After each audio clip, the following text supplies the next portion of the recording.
Alright guys, here we go. I was brought to the court prep screen. No real breaks, just a couple minutes here or there, checking the text messages and moving on because, again, fingers crossed, we're gonna be getting a lot of voice acting and not so much of me.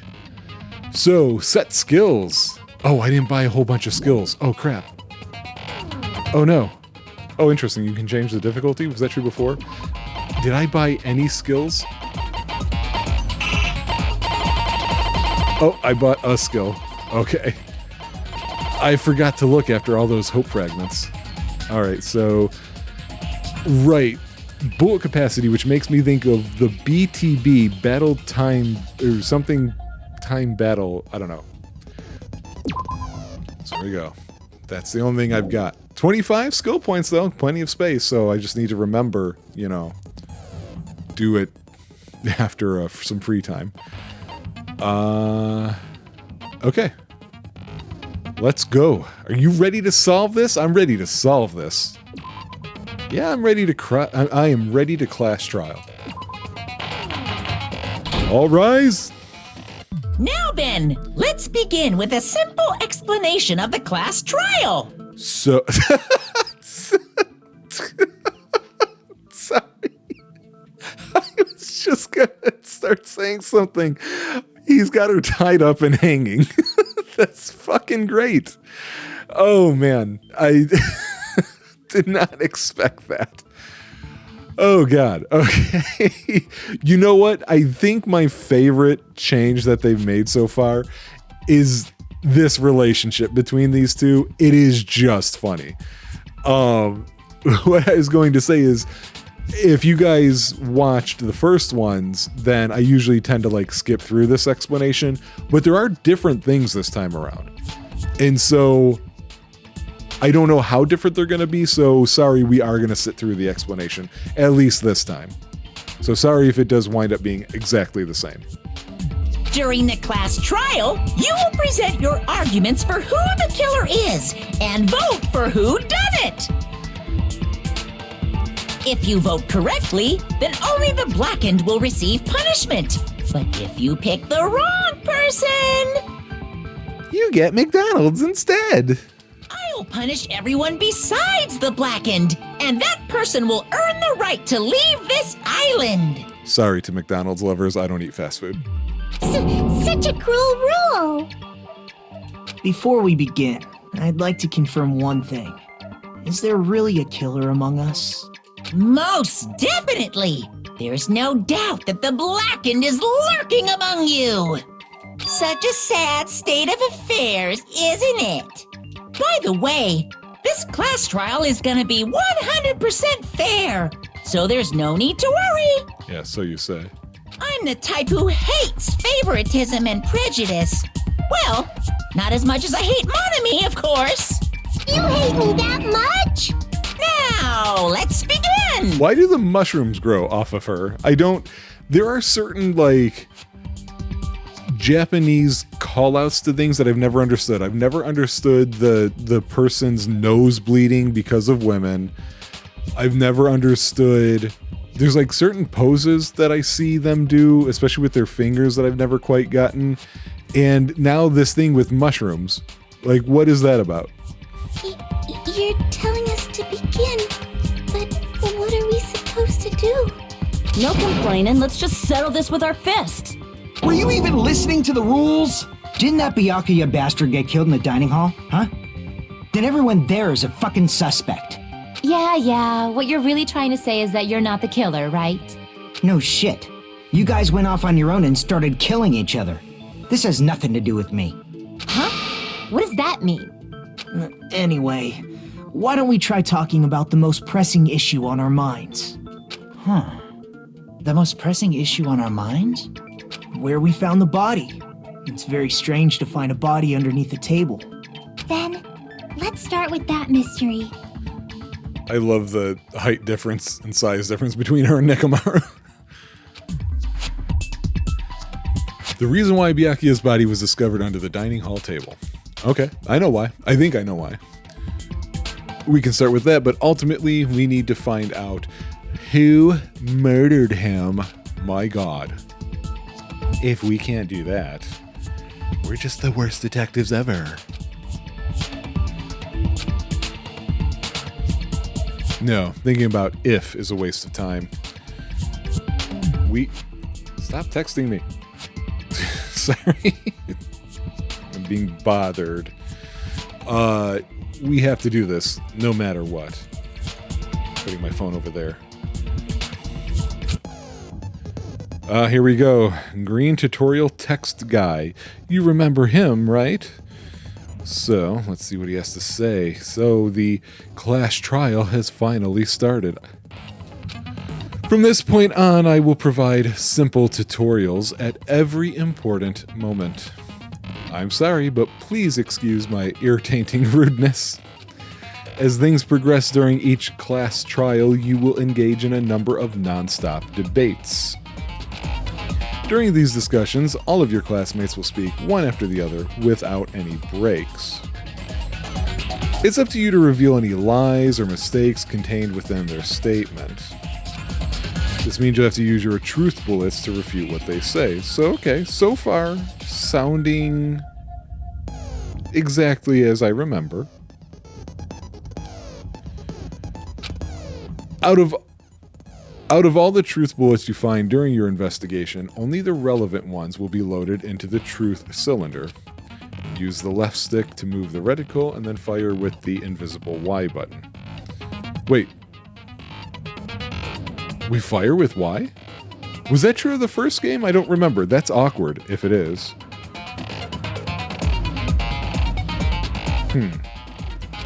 Okay. I like how... I feel like this happened last time too, where it was doing ellipses that felt like it was completely within reason that it was listening to me. Pay close attention to each character's statements and choose your truth bullets to blast the right ones. Note that if you run out of time, you will automatically fail, so please be careful. We never ran into that with the first game. If you press the start button during these arguments, you can review the controls. Well then, good luck and have fun.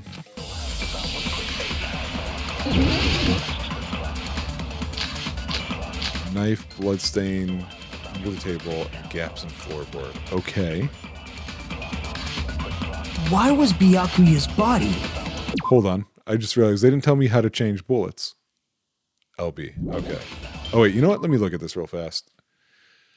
So yeah, you do fire with Y. Okay. Oh right, because A, you didn't fire with A, you shot the little words floating around with A. Okay.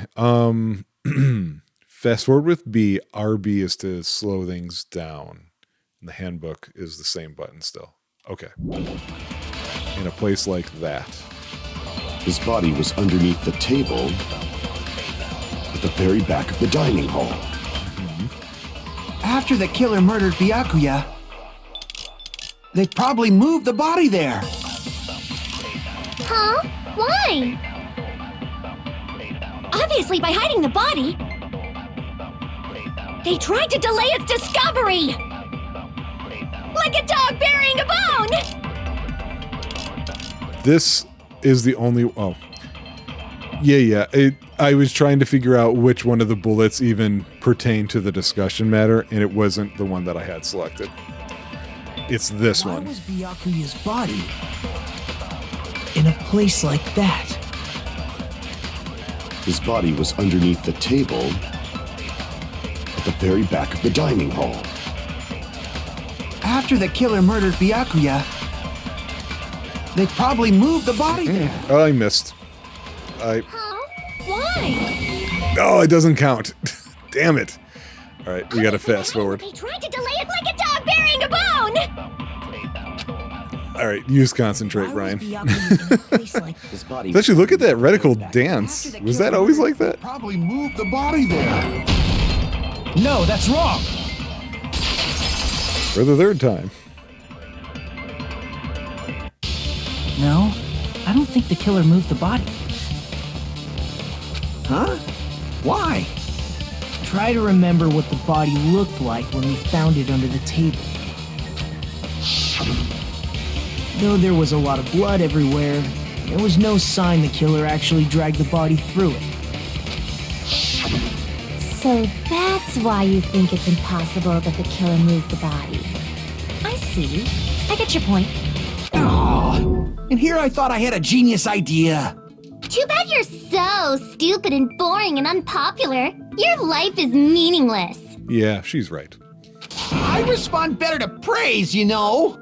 But if the killer didn't move the body, why was it under the table? Byakuya was probably killed under the table. What? You think he was killed under the table?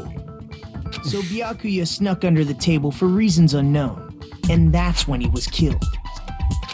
Then, shortly thereafter, we found his body under the table.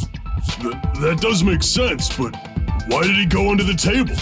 Obviously, he was hiding so he could surprise us. That dude was always a big jokester. Oh, is she gonna be the super dumb one? The hell he was? You seriously couldn't tell what kind of person he was? Maybe he panicked during the blackout and dove under the table. It's a blackout, not an earthquake. Just because the power went out doesn't mean you dive under the table. The reason why is probably connected to what Byakuya was doing during the party, don't you think?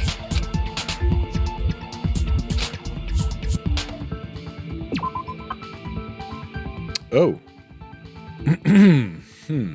I don't... What Byakuya's doing during the party, then it's probably... Oh, hey. I thought it made me just select that for a second. Why did he go under there, is the question. Oh, I didn't realize I could quick travel that way. Well, that's a maybe. That's a maybe.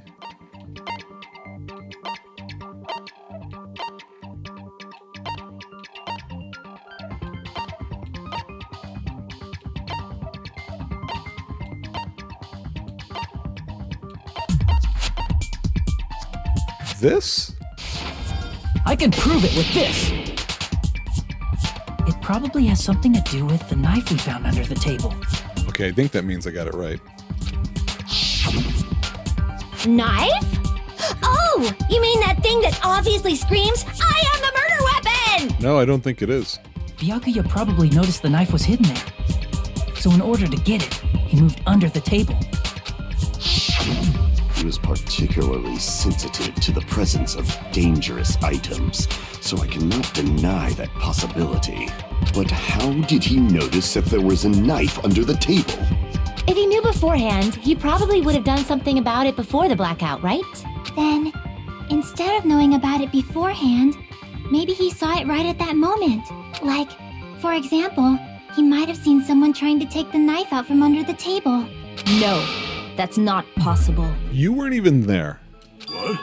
You seem rather confident about that. Of course. I have proof to back me up. This is almost like a real trial! During the previous statement, there was only one weak spot. But from this point on, there will be various weak spots standing in your way, right? No matter how many there will only be one. Right. Uh-huh. Yep. Right. Uh-huh. Oh, I've had to do that already. Uh-huh. Okay. No real change there. What are we talking about? Talking about seeing the thing. Wow, they're not waiting for you to get these now, huh? We're talking about him seeing, so it's gotta be... I'm sure Byakuya ducked under the table during the blackout.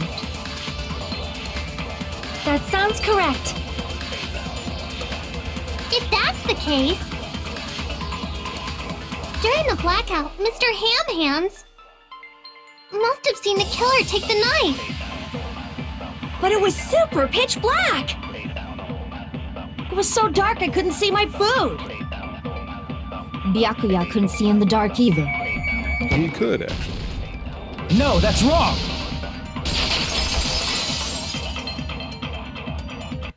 No, Byakuya was probably the only one who was able to see in the dark. Why do you say that? He was using those night vision goggles we found under the table. He could have seen what was happening. So, are you saying Byakuya was the one who used those night vision goggles? Yeah, That seems to be the case. Your reasoning is out of focus. Excuse me. No, that's obviously wrong. It should be the other way around. Other way around? Seriously? The killer used those night vision goggles, not Byakuya.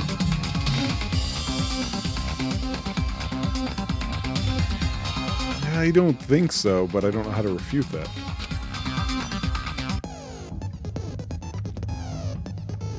Were you surprised by Mahiru's sudden argument? Just between you and me, I was also surprised. Just kidding, I'm sorry. Now then, when this kind of argument resurfaces, you will get into a one-on-one debate called Rebuttal Showdown.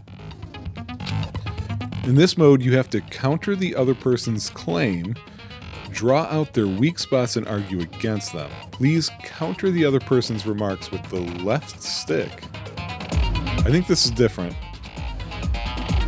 Based on the shape of their remarks, it's important to know whether to cut vertically, sideways, or diagonally. What? Based on that, you can skew the debate's mood to your advantage. On the other hand, if you ignore the other person's remarks, it will skew toward their advantage. In the bottom right-hand corner of your screen, a number that shows the sharpness of your counter is displayed. This is the number of times you can cut remarks during one round of the debate. You will lose counts of sharpness even if you miss, so please be very careful. When the mood skews to your advantage for a certain length of time, the other party's argument changes. This means the conversation will develop. If that happens, they will end up divulging some weak spots. However, you cannot normally cut remarks that contain weak spots. Instead, it will skew the mood toward the other party's advantage. Plus, it's going to be very big. I'm lost. I got lost in this. Just like a regular debate, please refute any weak spots with a triangle. Or Y. Of course, if you don't have the correct truth blade, you will not be able to cut an opponent's remark. What's a truth blade? I'm terribly sorry. It appears there's been a delay in contacting you. Make sure the person in charge of contacting you takes a very long vacation. In this mode, truth bullets will be called truth blades. That's about it. There won't be any other changes to your handbook menu. Only the name was changed, but do you think a change in feeling is important? Oh god. Okay, what is about to happen? Knife during the case. Irons in the storage room. What are we arguing about? I don't remember anymore. If you just use common sense. The killer obviously used those knives. That's gotta be it. I can't back down! What? Oh god. Well, fucking excuse me. Like, what? Did it say there was gonna be a button mashing part? If you just use common sense. The killer obviously used those night vision. That's gotta be it. Where's your proof that the killer used them? Because if they used them, then they could have killed Byakuya even in the dark. Oh, that one. In reality. So those goggles were planted in. The killer brought them to the crime scene. Oh. I found a whole argument. Sure, Byakuya brought the night vision goggles. Need to refute her claim. Nonetheless. Because if they used night vision goggles, then they could have killed Byakuya even in the dark. In reality. So those goggles were planned in advance. The killer brought them to the crime scene. Oh, fuck. Like, this is awkward. I don't think I like this. Because if they used night, then they could have killed Byakuya even in the dark. In reality. So those goggles were planned in advance. The killer brought them to the crime scene.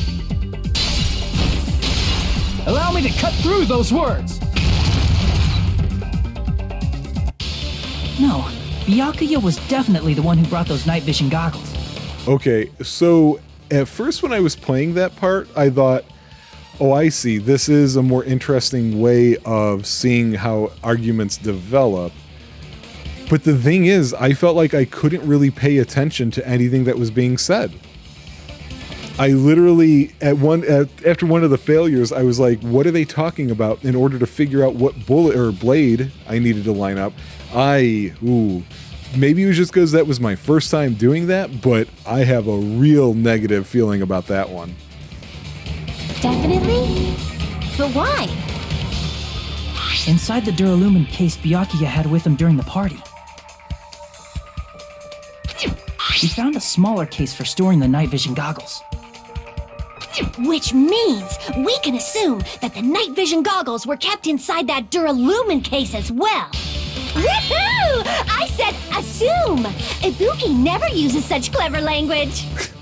Plus, Byakuya was the only one who could have taken the night vision goggles out of the case, since he was carrying it around before the blackout in the first place.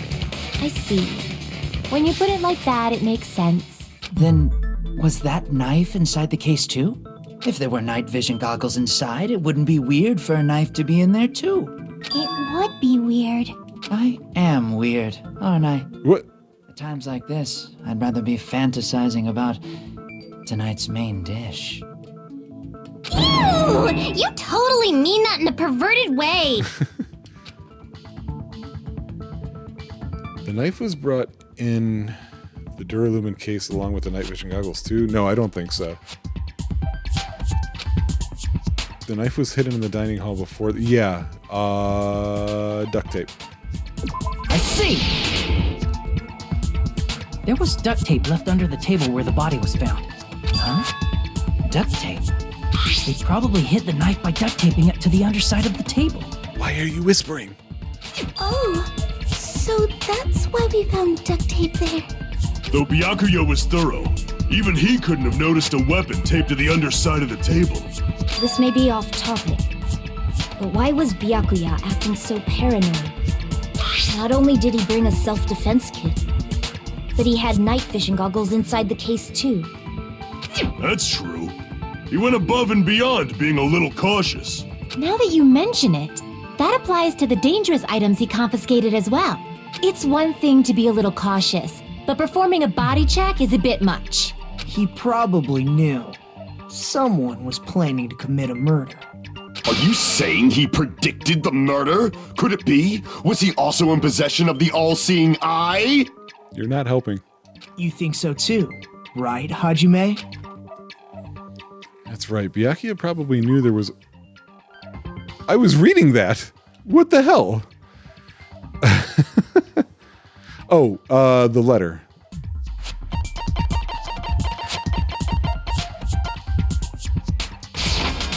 I can prove it with this. Everyone, can you please take a look at this?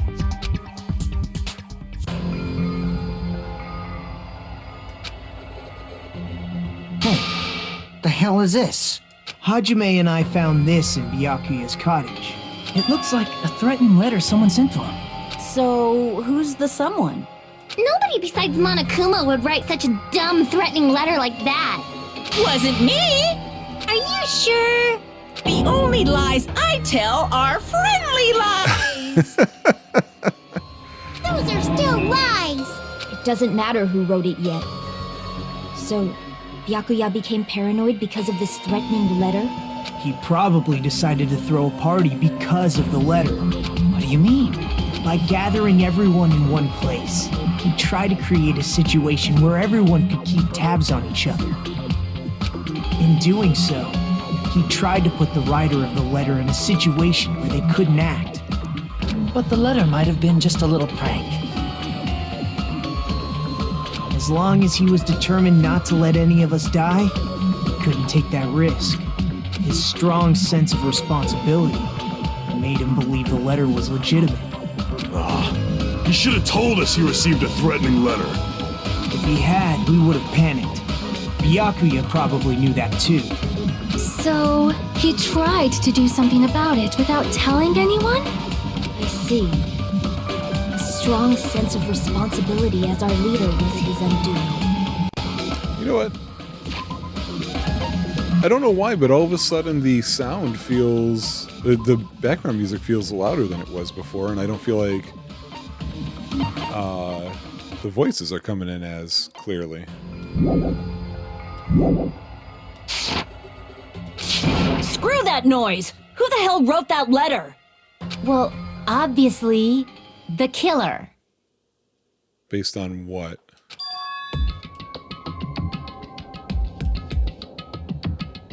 Oh, that was weird. It was stuck on that for a second. I'm like, why can't I skip this? Enough already! Show yourself, you coward! If they were willing to come forward, they never would have committed a murder in the first place. Yeah, these words don't matter. Pardon me. Can I say something, please? What is it, Miss Sonia? God. I regret that I must return to this topic, but I just realized something concerning the night vision goggles. If Byakuya was indeed wearing those goggles, how did the killer manage to navigate in the dark?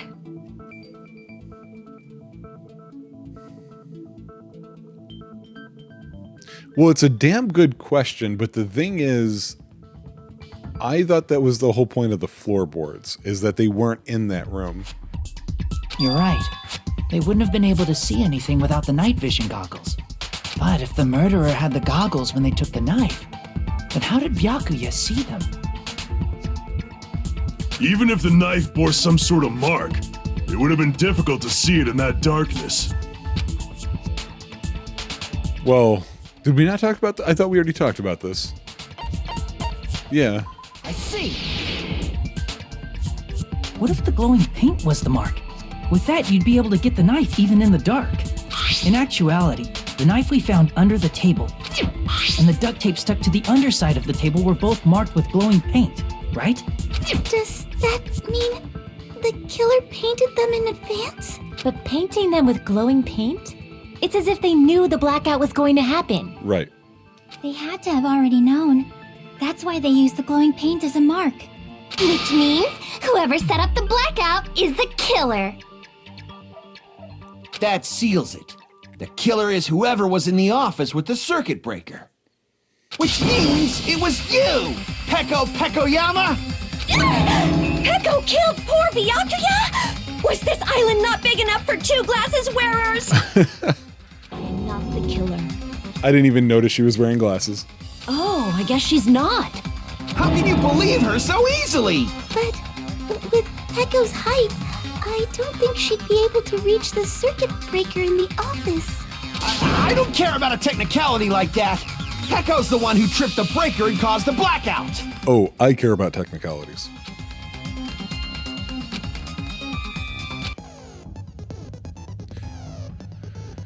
Weak spots. Oh, are these the things that are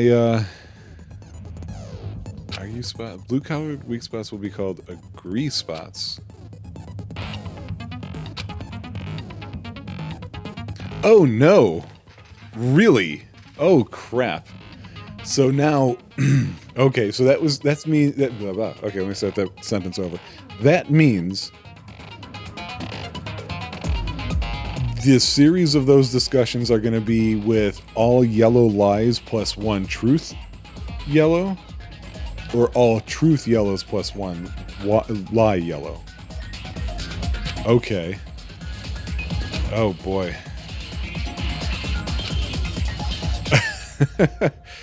Yeah.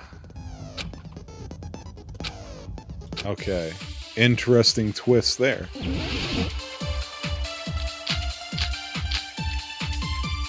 Oh, the accounts. You know what? Oh, I can't do it, can I?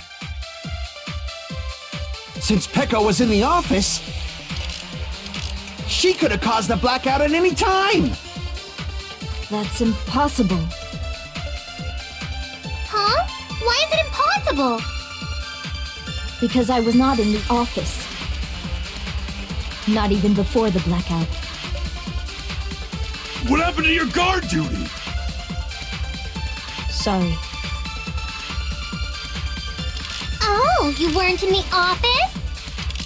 Oh, That's clearly a desperate excuse. I know it.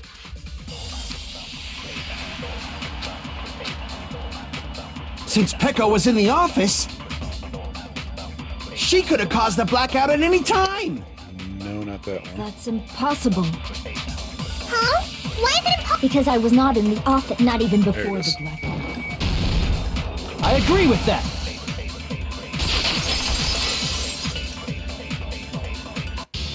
No, I think Peko is telling the truth. Don't tell me you're crushing on Peko. And it's nothing like that at all. Nekomaru's account is actually Peko's alibi. Yet we don't need to see the flashback. It's true. Someone was occupying the bathroom for a long time shortly after the party started. and it was finally freed up after Byakuya's body was discovered. Then the person who was in the bathroom that whole time was actually...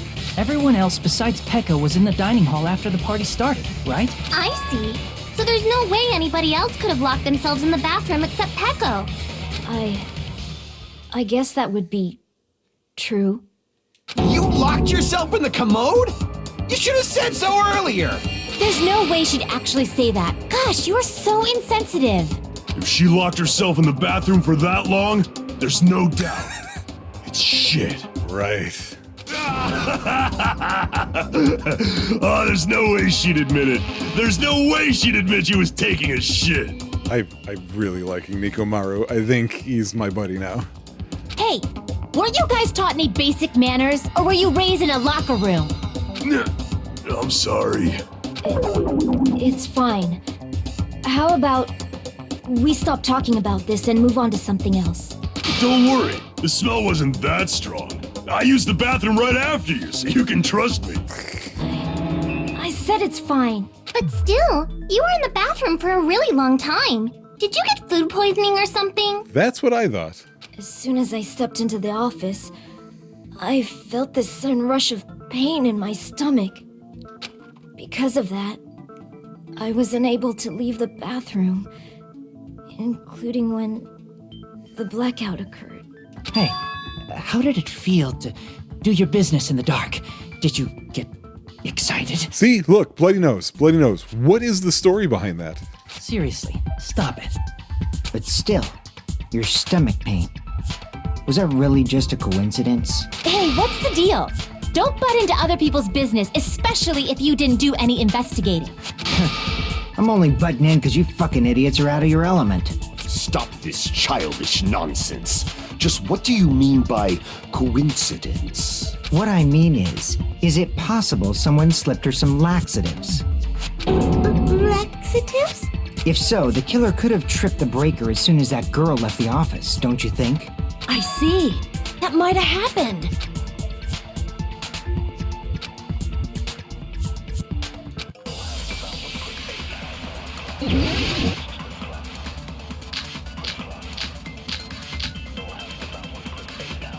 So it's got to be party dishes. It's the only one that makes sense for this topic. Did you eat anything weird? I don't remember eating anything weird. Now that you mention it... You brought food to the office, right? Just a little bit from the dining hall. There might have been some laxatives in it, don't you think? Yes. No, that's wrong! Wait, what? I was saying yes. I was agreeing with that. No, it's impossible that laxatives were slipped into the food in the dining hall. No, I mean the plate she was given. That's not what I was saying no to. Because Pekka wasn't the only one who ate that food. Akane ate some of it too. If the food had laxatives in it, I'm pretty sure Akane would have had stomach issues as well. Or maybe I'm just wrong on this part? I feel totally fine. Like I said, the dishes are innocent. Don't go making weird accusations. I apologize for causing a scene. Fuyuhiko should apologize, not you. He's the one who made the laxative accusation. What the fuck did you say, bitch? There's this bickering. Let's just dismiss Pecco's stomachache as a coincidence and go back to discussing the blackout. Yeah. We already know that, you trashy skank. You don't have to tell us. Trashy skank?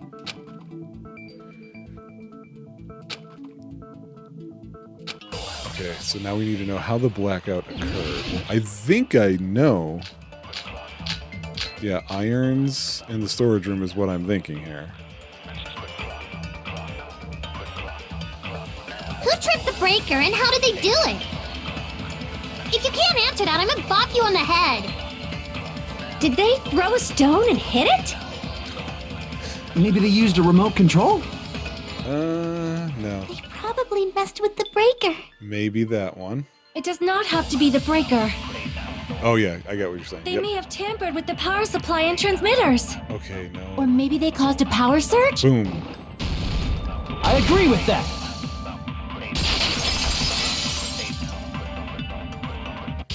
It's just as Mahiru said. The blackout was caused by a power surge. Of course, that's not a coincidence.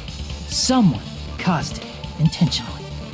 Which is why those 3 irons were arranged to cause the blackout. When you found them right after the blackout, the irons were still on, right? So by leaving those irons on in the storage room, they deliberately caused a power surge. Yeah, it seems that's how the killer caused the blackout. Stupid fool! Whoa. Hold on a second, let me speak too! What the heck? You say the irons in the storage room were used to trigger the blackout? That's inexcusable! What? What are you freaking out about? Alright, let's see if I can do this and pay attention at the same time. AC timer and irons in the storage room makes sense. If the irons in the storage room caused the blackout, then for the killer to turn the irons on, you're saying they went all the way to the storage? Then that means everyone who was in when the blackout occurred can't be a suspect. No, just because people were in the dining hall doesn't mean they're not a suspect. Right. But the people in the dining hall weren't able to cause you. If the irons caused the blood, then the killer had to go to the storage room before and turn on the irons. Now do you intend to take back what you said? But Right, the people in the that's, dining hall weren't able to cause. If the irons caused the blackout, AC timer is the different one. Those words. The irons are just one reason the blackout occurred, but they weren't the direct trigger. The direct trigger was when the air conditioners in the dining hall and office clicked on. air conditioners! The timers for both air conditioners were set to 11:30 p.m. 11:30 p.m. Mr. Ham Hands died around that time too. I see. When the timers activated the air conditioners, the breaker was tripped and caused a blackout. I see. I understand. Indubitably. Indubitably? They probably checked the old building's energy usage in advance and used the irons to nearly max it out. That's oddly specific, and also how far in advance could they have done that? Is it Nagito? He was standing back by that wall. But, okay, if it's Nagito, I don't understand. Then I don't know what he used to actually kill.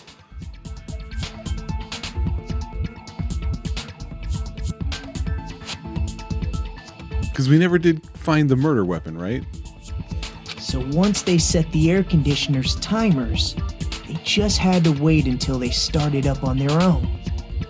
If so, even if Pekka was in the office, it still would have been possible to cause a blackout, indubitably. Indubitably? Miss Sonia, not you too. Regarding the energy usage, they probably asked Monokuma about it. Dun dun dun! Is she right? Such a hateful bear! You deserve to die 1,000 deaths! Wait a second. The only person who's asked Monokuma a question and gotten an answer so far was Nagito. 1,000, you say? If I died that many times, I might really stay dead, you know? Shut up! You guys just stay quiet! I couldn't have prevented the blackout even if I was in the office. But even so, I feel regret. If I was in the office, I could have reset the breaker in time, and maybe the murder wouldn't have occurred. No, the breaker in the office was built into a high area of the wall that's impossible to reach. Resetting the breaker in that darkness would have been impossible, no matter what. Sounds like you don't need to blame yourself. Even so, the killer is so sly. I'm starting to worry we may never actually find him. It's alright. You don't have to worry. Because they're just a petty killer, right? They can't defeat symbols of hope like you guys. See, he's talking like that again. There's no way everybody will lose now. This little incident will just be a stepping stone for you all. In the end, hope always wins. That's what I believe. Nagito? What happened to you? Huh? What do you mean? Well, you have been saying this whole time that there's no way a killer could be among us. Oh, is that so? Well, let's just put that minor detail aside for now and talk about the incident. For now, we found out how the blackout occurred. But the question is, who caused it, right? Anybody could have hid and set the timers for the air conditioners. Setting up the irons in the storage room could have been done before Byakuya set foot in the old... What a shame. Any one of us is capable of that. What are you implying? He's just saying, after all this time, we still haven't made any progress. Huh? Even though we have been arguing for so long? Yeah, guys, it's been 40 minutes. Come on. Unfortunately, it's the truth. Despite the fact that we've discussed this at length, there's not even one clue that leads to the killer. But that might be because there's no way any of us could be a killer. You're changing your story again? Anyway, I have an idea about what we all should do at this point. Has anyone thought about our situation like this? Instead of surviving by doubting others, isn't it better to get killed for believing in others?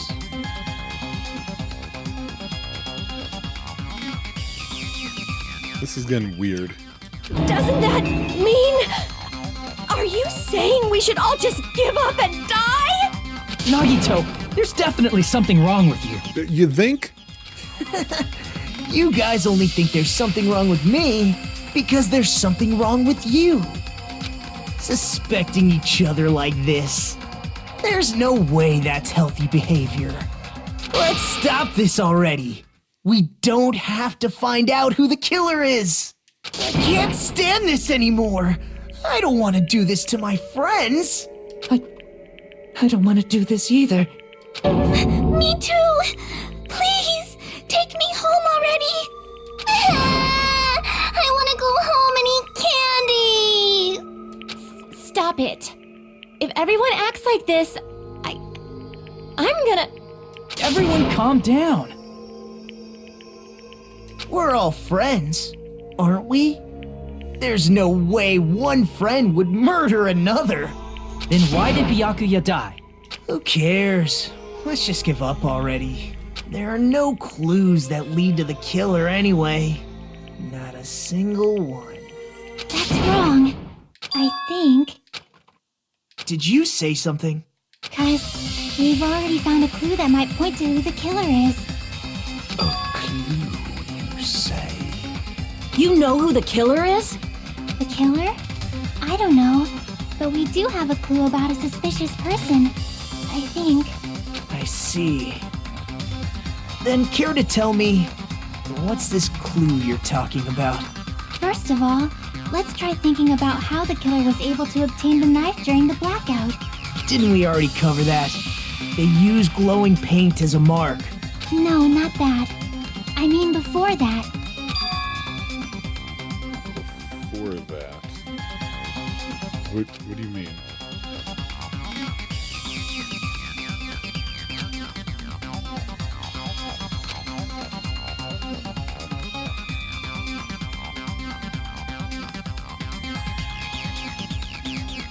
Okay. Let's try examining the situation. Mahiru's diagram might be useful here. The diagram of where everyone was standing before the blackout, right? Here it is.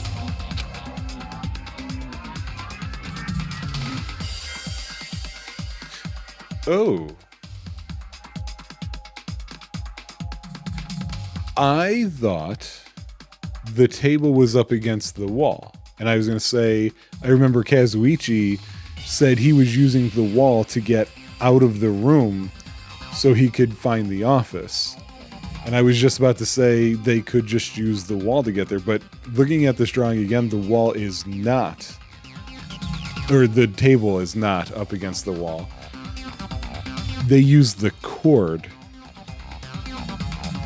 This is Nagito. I have no idea what he used.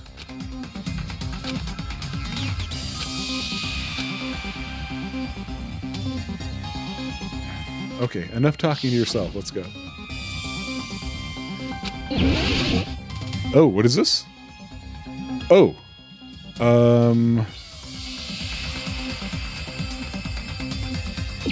Here! That's new. They didn't even explain that one to me. killer must have used the desk lamp to move to that table in the dark. The desk lamp? I hope you don't mean they turned on a light or something. No, shithead. There was a blackout. There's no way the killer could have used the desk lamp. Yeah, thanks. I know how power outages work. I can prove it with this. They didn't turn the desk lamp on. They used its power cord. Power cord? They could have felt their way to that table using the power cord, right? By doing that, the killer was able to move to the table, then use the glowing paint to find the knife. And there's only one person here who could have done that. Who? Yep. Oh, there he is. You're the only one! Nagito, it was you, wasn't it? Me? Judging from everyone's positions before the blackout, the only person near the power cord was you. Which means the only one who could have felt their way to the table using the power cord was Nagito! That's just a coincidence. But still, you had a chance, right? A chance to hide the knife under the table?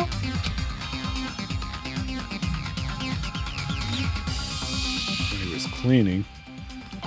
Yeah, because I was thinking about that with him, Teruteru, and Byakuya. I see! Nagito, weren't you cleaning the dining hall all morning? If so, you would have had a chance to hide the knife. That's... If you factor in the power cord and the time you spent cleaning, you're the only one who could have done it. Seriously! That's all just a coincidence! If it was just one coincidence, it'd be fine. But when it's one right after another, I wonder, is something like that even possible? Could it be? Did you give yourself cleaning duty on purpose so you could hide the knife under the table?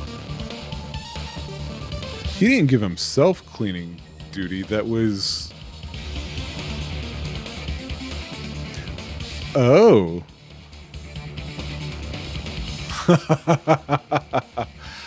Oh, writers, you clever bastards.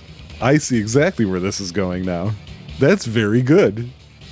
That's hilarious because they even throw it in your face. Now that you mention it, Nagito did prepare the drawing to pick who cleaned the dining hall. No, I don't think he cheated. He's the ultimate lucky student. I think he lost, quote unquote, win.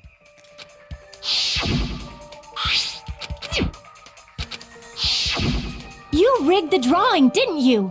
That's how you got picked to clean the dining hall, isn't it? I don't know if you're the killer or not, but regardless, it proves that you're suspicious, right? If that's the case, that strange speech you made earlier, that was part of your plan too. You got us to lower our guard and tried to hide the fact that you did it, didn't you, you motherfucker? Well, just admit it already! Nagito, tell me you object to this. Frankly, I don't want to believe it either. We investigated together. You were so kind. I can't believe you're the one who killed Byakuya. Nagito, say something!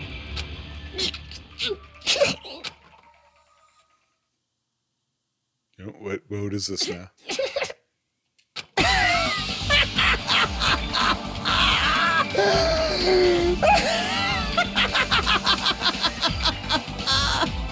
Okay.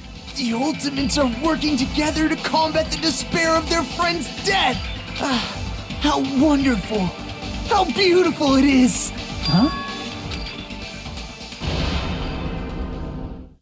Those eyes. At that moment, Nagito's eyes, the darkness is in his eye, the darkness in his eyes shone brightly, as if layers upon layers of darkness were folding into each other. As if hope and despair had been crudely mixed together. Let's cut to the chase. You're correct. It was my doing all along. I'm the one who hid the knife under the table before the party started. Oh, they're doing the art thing again with the suspect. I'm the one who used the power cord to find my way to the table in the dark. And of course, I'm the one who caused the blackout. After all, there's no way I'd knowingly whip out a knife in front of everyone, right? Is it just me, or does he seem a little nuts right now? But I never expected Byakuya to have night vision goggles. Because of that, we had ourselves a little scuffle under the table. And, well, you all saw how that played out. So there's the ow part. So that other tablecloth had to be Nagito's blood from what? Oh, the knife. That's why the knife has blood on it. It's not Byakuya's blood, it's Nagito's blood. But that can't be right because we don't have the murder weapon then. With a twist ending like this, I think we can all agree this ended up being a very interesting mystery. Byakuya performed admirably. Just stop it already! Seriously! What the hell happened to you? Don't tell me. Is this your true nature? Were you lying to us this entire time? Me? Lie? That's outrageous. There's no way someone like me could ever lie to you guys. I understand better than anyone else that I'm ultimately worthless. I'm too arrogant to have dreams or cling to hope. I'm too disdainful to actually try at anything. I've made peace with the fact that I'm a lowly, stupid, insignificant human who can't do anything right. Holy crap! He's totally the type of guy who spent his childhood killing neighborhood pets! Oh, damn. Yeah, you know what? I'm with you. Or like tortured insects. He seems like the sort of person whose eyes light up while watching Friday the 13th. Just like me. Okay. That's quite the hobby you have there. But, like, now's not really the time to bring it up. Hey, Nagito. If you were behind all of this, then did you also send that threatening letter? Yep, I sure did. There's nobody else on this island whose handwriting is that painful to look at, right? But why would you send a threatening letter in the first place? I think, somewhere deep in my heart, I was probably hoping to find someone who would stop my evil deeds. Well, I bet if that really was my reason, at least some of you would feel sorry for me. Are you making fun of us? By threatening Byakuya, Nagito was likely able to manipulate his actions.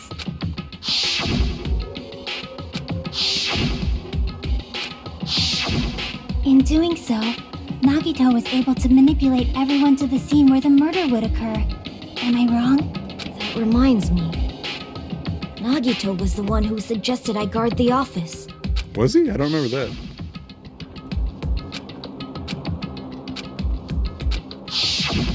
Oh, I get it. If Pekka was guarding the storage room, Nagito wouldn't have been able to use the irons.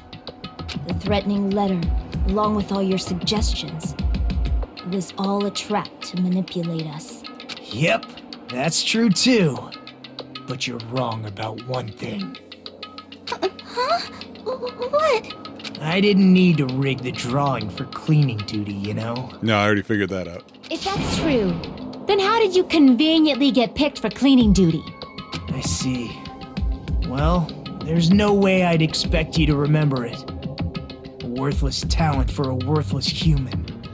I like how this time I'm not the weakling mouse of a character, but I still hate the weakling mouse of a character.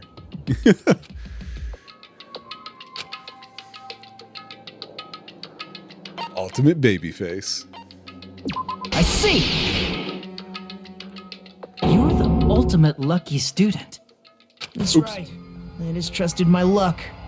I trusted I'd be picked for cleaning duty. You just relied on your luck? It's not just luck. It's true my talent sucks, but I'm still the ultimate lucky student, you know?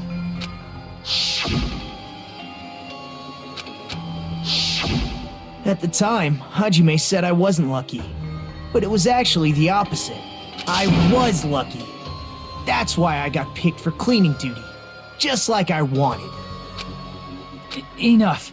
I don't care about that anymore. More importantly, why did you kill Byakuya? Answer me! Byakuya was a very capable leader. For someone like him to get killed, oh, the despair it brings. It's only fitting that you symbols of hope should use his death as a stepping stone to shine even brighter. That was my only motivation. You're not making any sense! Fine, let's start the damn vote already. I'm ready to fucking kill this psycho. Well, there's still questions, though. Please, Monokuma! Please, wait! Huh? The fuck?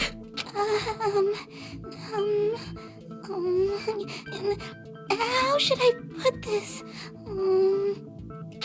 Is Nagito really the killer? What are you saying? He's already confessed, hasn't he? No, he didn't. I already know that, but there's just something a little strange. If it's only a little, then keep your mouth shut. Your ugly face is stressing me out. It makes me want to puke. I'm sorry. For now, might I suggest we listen to what she has to say? But we know who the killer is. Simply listening is acceptable. That was weird just now. That Tiru cut. However, I won't allow this to end with mere play. Now then, let us lift the curtain for our bloody spectacle. Oh, geez. I accidentally bumped RB and that put it on auto. I have no idea what that would do. White noise is here. I know how to deal with that. Oh, wait, what? In this debate, you won't be able to shoot down the white noise. That will be explained later. Oh. Okay, so it's just going to be in the way. Okay, so what are we talking about? What are we getting? Well, I'm going to go to Mikan's because she's the one who interrupted. I think it's strange that... The killer Oh, her is autopsy obviously results. Nagito. I can't shoot him yet. He has already confessed. You know... That bastard Nagito is the one who did it. He killed Byakuya with the knife he hit. Nope. No, that's wrong.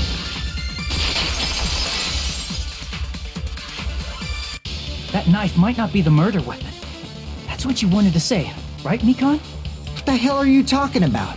It's obvious the knife was the murder weapon.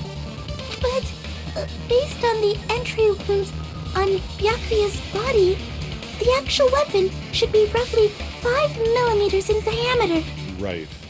5 millimeters in diameter? That's like way skinnier than a knife. Hey, that better be true. If you screwed up, I'll sell your fucking ass to a whorehouse. Not a whorehouse!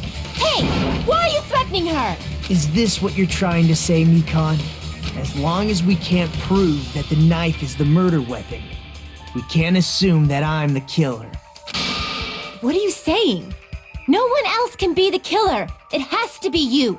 It has to be you. Hey, don't blame me. Mikan's the one who said it. Technically, she couldn't say it. She tried. I'm sorry. Hey, Nagito. Are you still hiding something? Hiding? Like, during the blackout, did something happen between you and Byakuya that we don't know about? Oh, this is going to go to my theory earlier that the knife was used on Nagito. Who knows? After all this, what else do you intend to hide? That guy's voice is amazing. Jeez, the moment your back's against the wall, you get all silent. You piss me off. What happened during the blackout? Oh, If you cross your eyes like this, it gives you double vision. Thanks, Ibuki. That's very helpful. Don't get distracted. Our lives are at stake, you know? Huh? Whose life is at stake? Are you kidding? Seriously, how long is it gonna take for you to understand the damn rules? Nobody can see in the dark, no matter how hard you think about it. The truth is beyond your sight. Don't you think that's a pretty clever metaphor? Despite the fact that it came from me? No, that's not it. Not it. What's not it?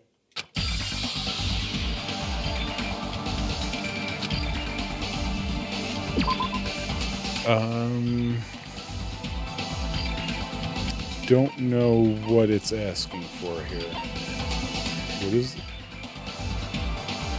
What happened in the dark? Oh, we asked Ibuki to... Is this it? Yeah. I can prove it with this. Even if we couldn't see what happened in the dark, I'm pretty sure someone could have heard it. Isn't that right, Ibuki? For reals? Like, what? You were the one who told me, remember? How everyone was shouting during the blackout? everyone, calm down. We gotta stay calm in a situation like this. Ah! Don't step on my feet. What the hell? What's going on here? This is... Ow!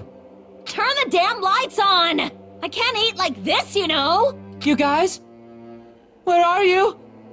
Wasn't the blackout just in the kitchen?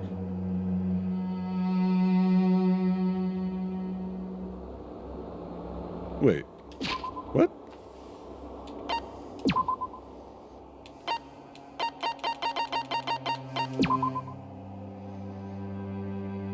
Oh. I thought he... Oh, okay. I guess I misread that. Perhaps the breaker overloaded? Hold on a sec. I'll go along the wall and do something about it. Such perceptive hearing. Impressive. I'd expect no less from the ultimate musician. It's a good thing your ears are awesome because your face, style, figure, and personality totally suck. You've cut me deep with your knife of truth! However, after hearing what Byakuya and Nagito said in the dark... What the hell? What's going on here? This is... Ow! It almost sounds like Byakuya fought back against Nagito or something. Okay, maybe I was right about that. Well, that's actually what happened. As a sign of respect for Ibuki's talent, I have a small confession to make. I was actually shoved out from under the table by Byakuya. He shoved you out? Just as the blackout occurred, I hurried to duck under the table and grab the knife. But Byakuya, wearing his night vision goggles, caught me and shoved me right out from under the table. That's right. I'm so incompetent that I couldn't even grab the knife.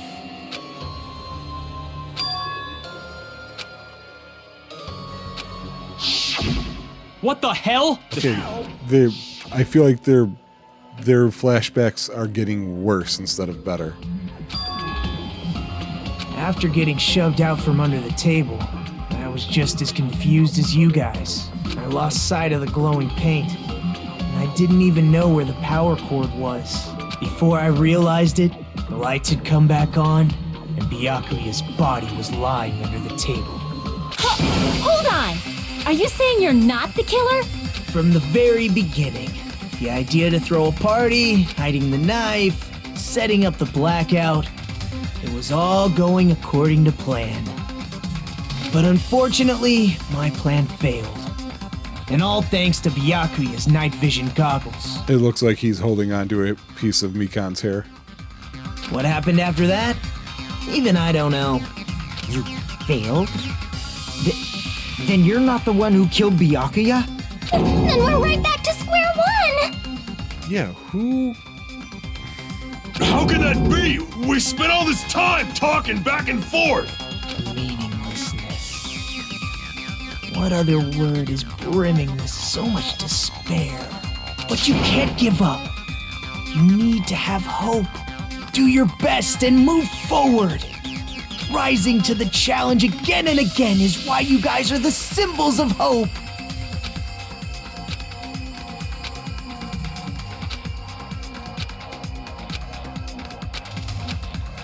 Okay, enough of the internal dialogue. Let's go.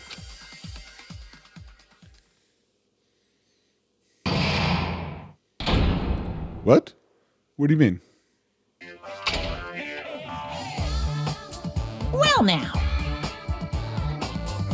Oh, we have an intermission apparently, and a different type of Monokuma theater. Now then, the class trial has reached its climax, but okay, here's a question for you. What's this? To those of you who figured it out who it is, how about you try out the Guess the Killer challenge? I have not. Whoever fails to guess the right killer will have their save data melt away like butter, but if you guess right, I'll reward you with $10 billion.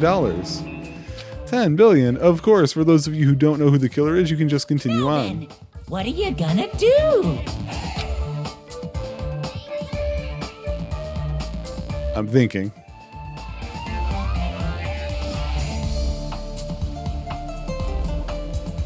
Fuyuhiko, Chiaki, and Peko are the only ones not there. But Peko has an alibi. I don't know. Oh, you can't make a choice. And of course, there's no $10 billion either. Well, I knew that. You're so evil. Did not expect the intermission. No, we'll keep going. Resume? I'm Monami, and my heart is throbbing like crazy right now. What the hell is this? The group's leader, Byakuya, got killed. And his killer is among this group of students? No, I'm not gonna believe it. I'll never believe it. 'Cause I believe in everyone. So do your best. And don't forget to save regularly. Too late. Well, what now? If the knife isn't the murder weapon, there's no definitive proof that I'm the killer. Shut up! We'll be the judge of that. You say you were shoved away, but you can't actually prove it, right? That's right. Even if a different weapon was used, it does not mean Nagito has been cleared of suspicion. Agreed. But there's another reason why I don't think Nagito is the killer. There's still more? Based on what we've discussed, Byakuya was killed under the table, right? Is there something wrong with that? Well, even if that's true, I feel Nagito looks, clean. Nobody's ever complimented me on my appearance before. Not even my own mother. I'm not talking about your looks. Nagito looks clean. I'm guessing this. I see! Are you trying to say something like, why didn't Nagito have any bloodstains on him? Yes, that's it. He wiped it off. Because under the table, there was a lot of blood splattered everywhere, right? There were even bloodstains on the inside of the tablecloth. If he stabbed Byakuya to death, it's strange he did not get splattered with an appropriate amount of blood. I didn't get any blood on me? That is weird. You just used something to block the blood, didn't you? Something that might have been used to block the blood splatter. What do you think it could have been? I guess we did see something I could have used. Isn't that right, Hajime? To block it? I thought you did it to clean yourself up. This isn't what I thought. Where is it? I can prove it with this. You're talking about the bloodstained tablecloth we found in the storage room, right? If there are bloodstains on it, that settles it. Nagito used the tablecloth to block the blood splatter. But that was found in the storage room, right? Are you suggesting he hid it there after the murder? You mean after the lights came back on? What would he have done if we'd seen him? That's true. The tablecloth was pretty big. So even if you tried to hide it and take it with you, Wearing a tablecloth, going under the table, getting a knife in a blackout, and stabbing someone. That's not just impossible for someone like me. Wouldn't it also be impossible for you guys too? then what does it mean? Maybe the killer didn't necessarily stab Byakuya under the table. No, there's no mistake that the murder occurred under that table. Even the inside of the tablecloth was bloody, so there's no denying Byakuya was killed there. This goes back to the floorboards.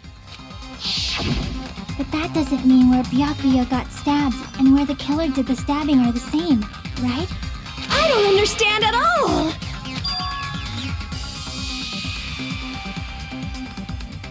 Yeah, above the floor and below the floor. Huh? Hajime, you look like you're onto something. Really? But it sounds like a riddle. I feel like I'm onto something, but it's still not clear what that is. Under the table, but not under the table. If it's somehow possible, it's the only way that makes sense. Moving forward, we should put aside all unnecessary preconceptions and just choose the answer. I think. What does that mean? Oh, in scenes where you have to figure out important words, the improved Hangman's Gambit will occur. The goal is to line up the right letters in order so it reveals a keyword related to the incident in question. It's like a little puzzle game.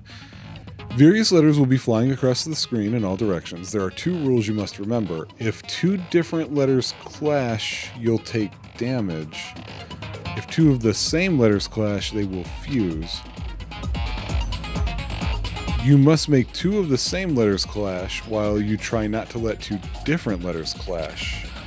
This is what's most important. In order to do that, you've been given a technique to catch and release. When you move the reticle with the left stick and press the A button while it's on top of a letter, you can snatch the letter like a vacuum. This is what it means to catch the letter. However, you can only catch 1 letter at a time, so please be careful.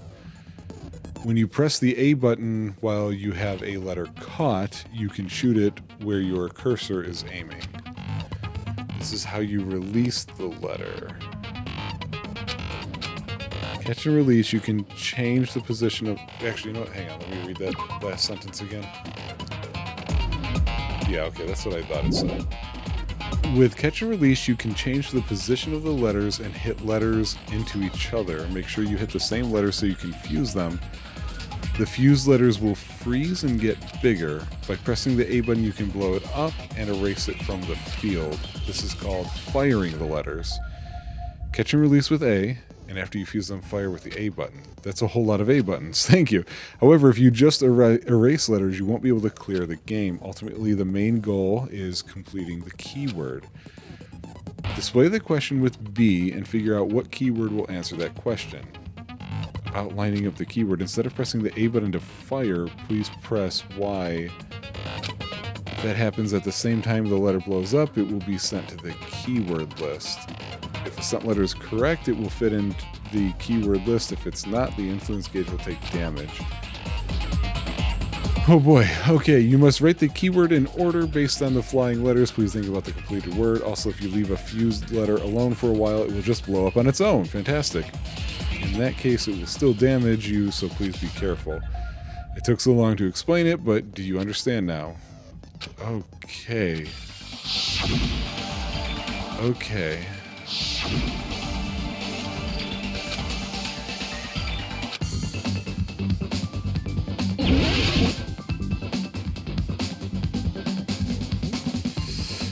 Oh, no hints, huh? Oh, they said B to display this. Oh, I know it. Nope, that was a wasted shot. Under. It's got to be floor, not table, right?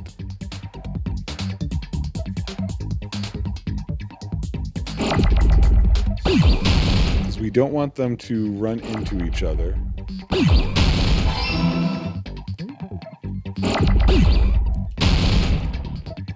These are moving at different speeds.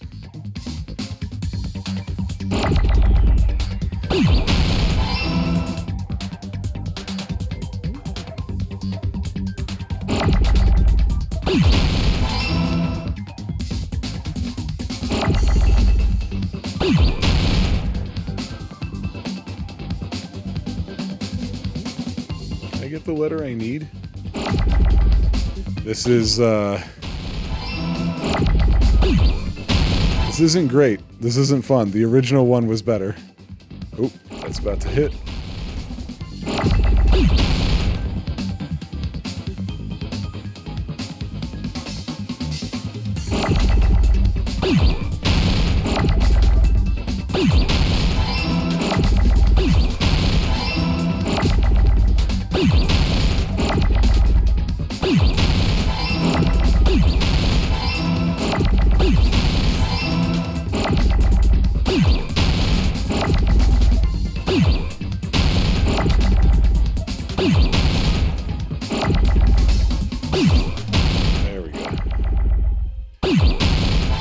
Yeah, I don't know that I'm a fan of that either.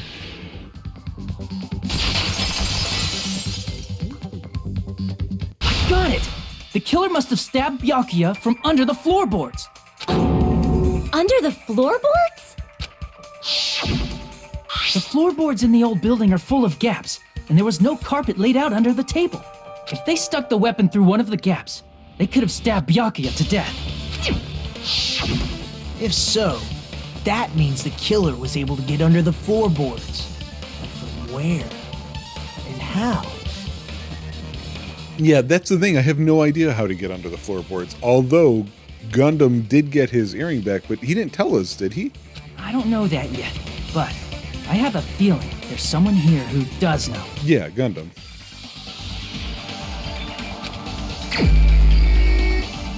Find him. There he is. You're the only one! Hey, Gundam, you dropped your earring in the dining hall, right? Are you referring to the Hellhound earring? About that earring. I said, are you referring to the Hellhound earring? About that Hellhound earring. You dropped it beneath the floorboards, right?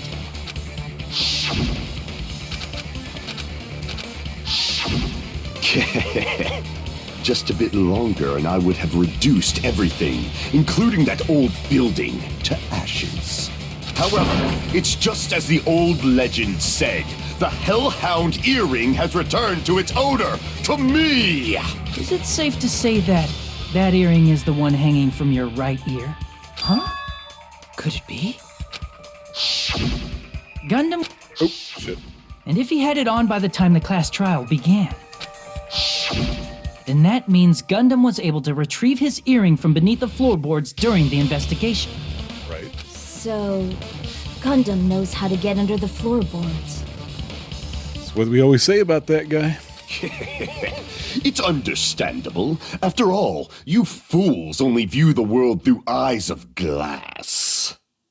Our eyes are not made of glass, but thank you. But I am different.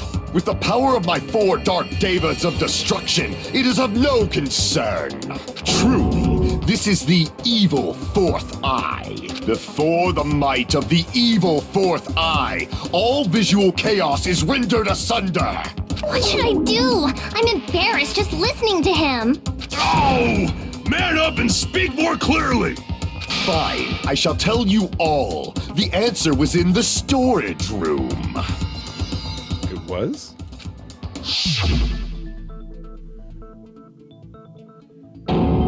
Oh, behind the One boxes. of my 4 dark devas of destruction, Mirage Golden Hawk, Jumpy, has seen beyond the chaos. A secret passage of doom leading to the underground lurks beneath a large assortment of random boxes. After securing a lighter from the supermarket, I threw caution to the wind and ventured below the floorboards. And as a result of that lonesome battle, I was able to recover the Hellhound earring with my own 2 hands.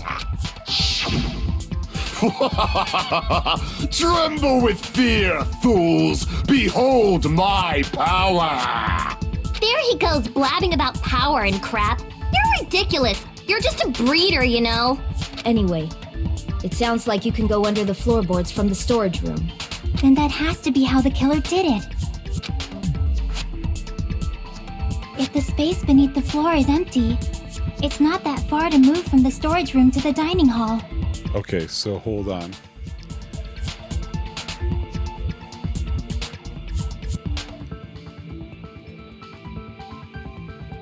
Byakuya is one who's dead. Akane is commenting about how she can't see her food. I don't remember Mikan saying anything. Kazuichi was trying to get out of the room.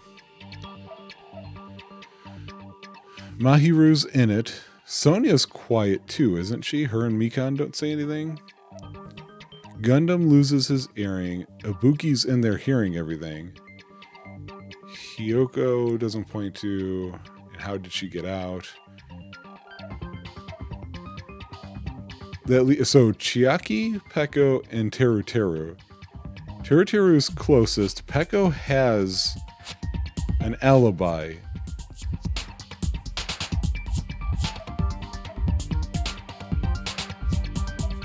Oh!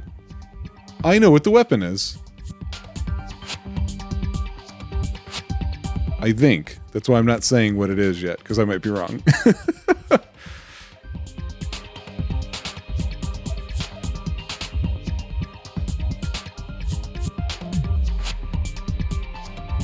Teruteru said he thought the blackout was only in the kitchen, and so he went looking, right? He was saying that the hallway was dark too. And then there's that portable stove for a light.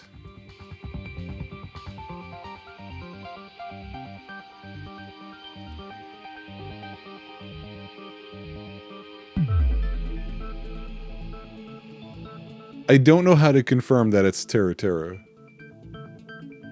Oh, so the weapon, if I'm right, there was a big deal made by Byakuya about the dangerous items, and one of the things he said were those iron skewers, which would be small and rounded. So they would have a diameter, possibly of 5 millimeters. He just has to round that corner, and he's in the storage room.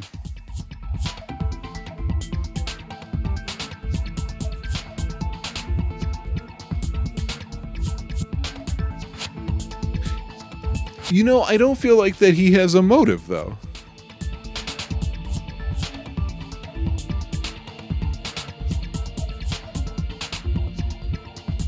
Also, this whole thing was Nagito's setup, so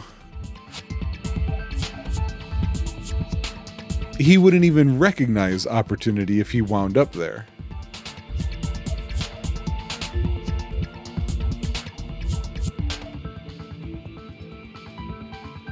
Peko has a sword. She might... Well, no, a knife is going to still be too big. Nope, never mind. I screwed up. I see. If they passed through the storage room, I understand why the tablecloth was put there.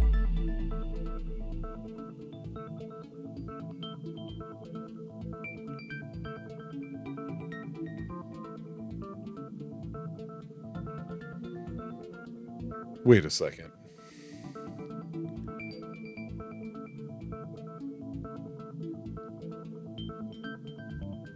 Nagito says ow, but we still don't have any idea what hurt him. I thought he got hit with the knife, and then he would have wiped that's why they were talking about how could he have gotten away with carrying the tablecloth with him. But as Nekomaru was saying here,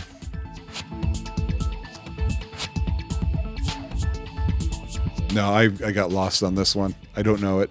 The killer lurked under the floorboards during the party, and from there, stab, stab, stab! The only person who would have an opportunity to lurk around during that would be I already forgot it. Fuyuhiko. Are you sure? You don't like stab, stab, stab? Should it sound more fleshy, like... No, I'm not talking about your sound effects. You're saying they snuck under the floorboards, but that means they would have had to leave the party, right? Or not been there to begin with. So, was there anyone who was able to do that? Then whoever wasn't at the party is the killer. They must be the one who was waiting under the floorboards. Who wasn't at the party again? I didn't participate, but I was guarding the entrance, remember? Monomi over there can be my witness, right? Yes! This Monomi over here is your witness! I believe there's no need to discuss this matter further, but I was unable to leave the bathroom. I mean, so you say. I was in the kitchen for a long time, but I frequently went to the dining hall to deliver my dishes. The only person who wasn't at the party... Judging from the photo I took before the blackout... It obviously has to be him! Yay! It's decided! What the fuck are you saying? I'm not the killer! Oh, really? What happened to the tough guy who was saying stuff like, I can do it. Don't mess with me! I'll fucking kill you! see? You're making threats again. Yeah, but that's why I don't think it's him. Yep, that's right. Things are starting to get exciting. Oh, okay. I can use the silencer now. Yep, I know how that works. You get a little time.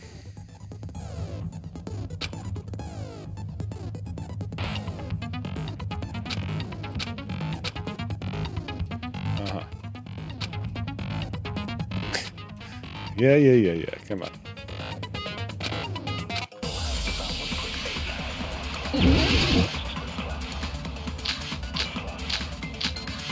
Oh god. Okay. Oh, it's gonna be Chiaki's. She's the one who talks about him. Was lurking under the floor like a cockroach. And they could have stared at panties all day. Without Gross. going to the storage room in the dark. Is that true, Fuyuhiko? Don't act like I'm the fucking killer! But when the party started, nobody saw you, you know. That means you have no alibi. Nope, he does. No, that's wrong!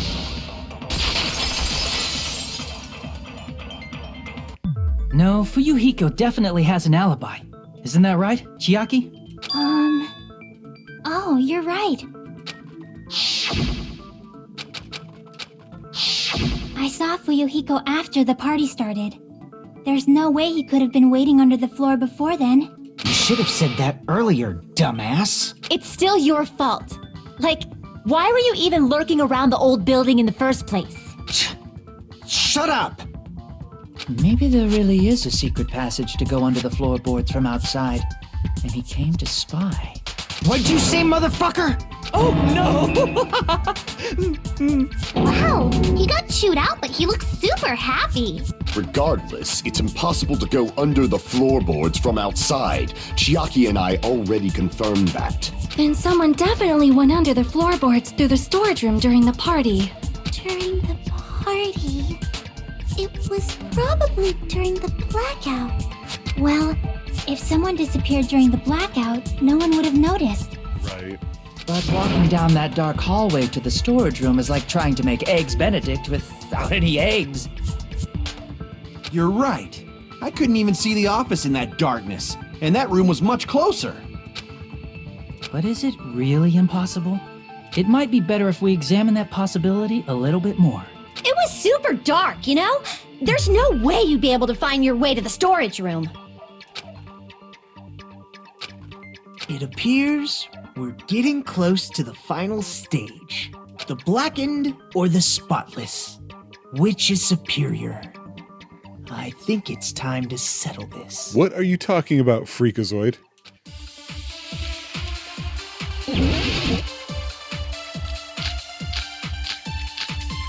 Oh god, there's so many things. I have no idea. The hallway was really dark during the blackout. Moving to the storage room like that. It's like making a seafood bowl without fish. Is it really not possible? What if they used a string like the cord? Maybe there was another pair of night vision goggles? What a pain. I'm gonna go with my gut. What if they used a light? It definitely sounds impossible. Oh, I know it. I know what it is. Oh, it is Teru Teru. Oh shit, that's what I needed. Come on, get the words out of my way. Storage room like that. It's like making a seafood bowl. Is it really not? What if they used a string? Maybe there was another pair. What a pain. I'm gonna go with my. What if they used a light? Just give me the light. It was Teru Teru. I know. The killer had a light with him. The blood on the tablecloth must have been under there already, and Byakuya bled on it. And he disposed of it? Or not. I don't know. I mean, heck, why not just blame a second person for this murder? I already thought it was Nagito before. Oh, I was right? But where could they have found a light? There was one nearby for sure. See? It's written on the kitchen's equipment list. It's the portable stove. Portable stove? The portable stove isn't powered by electricity, and it's also small enough to carry around. That explains my confusion from before. So, the killer used the portable stove to move from the hallway to the storage room during the blackout. I see. I never considered the portable stove. But there's a hole in your argument. Is there? A hole? What kind of hole?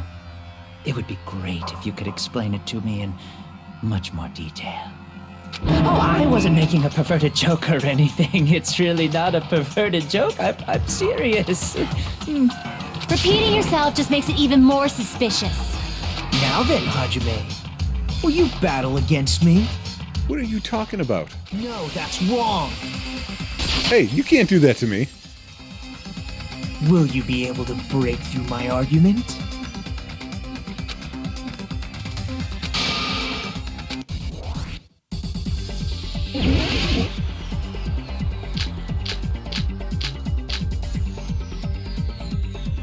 Okay. Storage room tablecloth? Did you forget what Kazuichi said earlier? He said the hall was too dark to see the office. The light from the stove that you mentioned. Oh, It contradicts his testimony. Or are you intentionally doubting his testimony?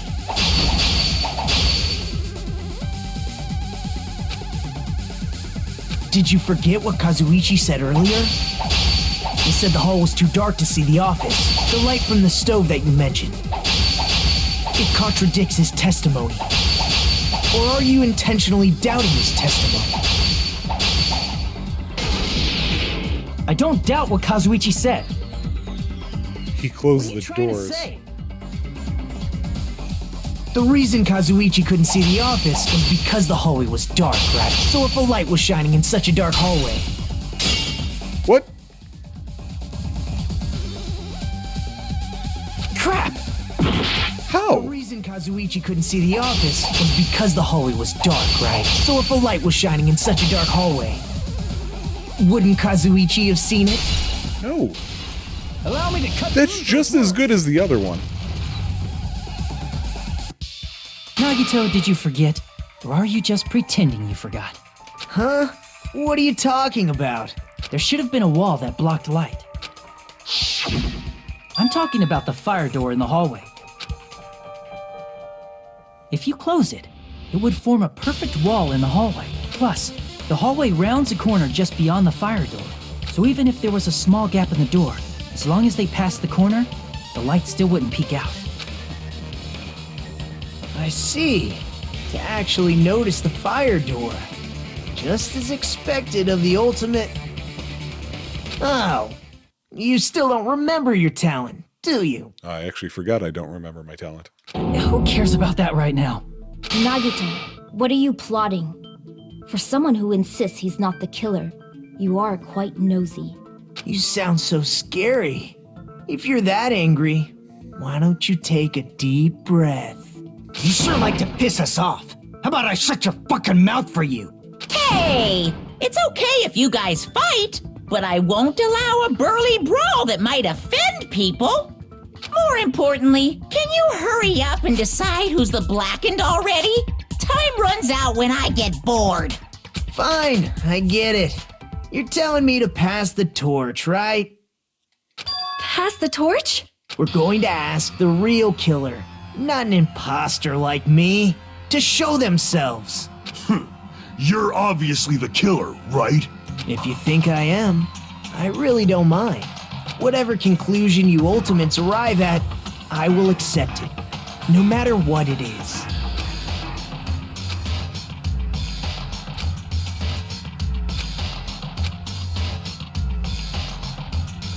Yeah, okay, come on.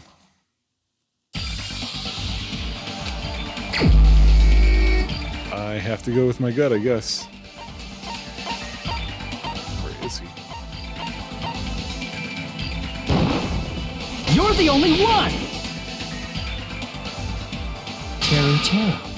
Could it be you? Huh? What? What are you talking about? Teru's the killer? Is that true? What are you talking about? There's no way! Of course, that's simply my assumption. So if you have an objection, please speak freely. Objection or not, why am I being treated like the killer? Because the portable stove used in the murder came from the kitchen. That's it? That's the only reason you're treating me like a killer?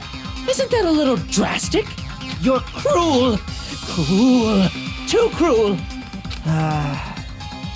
Teru. That attitude is so not like you. For the ultimate cook to get so upset. Call me chef. If you fall to aspersions like this, who will be there to support the future of the culinary arts? The future of the culinary arts? That's right. For the future of the culinary arts, you must face this and fight it fair and square. You're right. Yeah, that's totally right. So what's an aspersion anyway? Is it yummy? Yeah, she's the dumb one. Did you know asbestos is yummy too? You should try some later. Okay, this is a bad thing. This reminds me of a joke I did one time where I started telling somebody who was complaining about trying to clean something. I started telling them, okay, here's what you do. You fill up a bathtub with bleach and ammonia. So, like, I wasn't going to actually have them do it. And then somebody immediately heard me as like, Brian, don't you tell people that. So, I'm Hiyoko. Nagito, why are you interfering? Let's assume that the killer used a light, and that they used the fire door to mask that light, and that they moved to the storage room and snuck under the floorboards. Then what? It's dark under the floorboards too. So how would they be able to stab Byakuya? They use the paint as a guide, just like you tried to. You're not gonna say they shined the light on Byakuya, right? The plan would have been ruined if he noticed. That's right. What do you think about that? There's no way you can answer, right? You personally haven't investigated what's beneath the floorboards. If that's the case, then Gundam should know. He actually went under the floorboards. No. Unfortunately, there was nothing related to the incident under the floorboards. The only thing I found was a strange liquid shining in the darkness, near where Byakuya's blood was dripping. That's the paint. What? A shining liquid in the dark? That sounds super important! If there was a shining mark like that, they would have been able to move to it in the dark, right? And in doing so, it might have been possible for them to use that mark to target the victim. Here's the paint.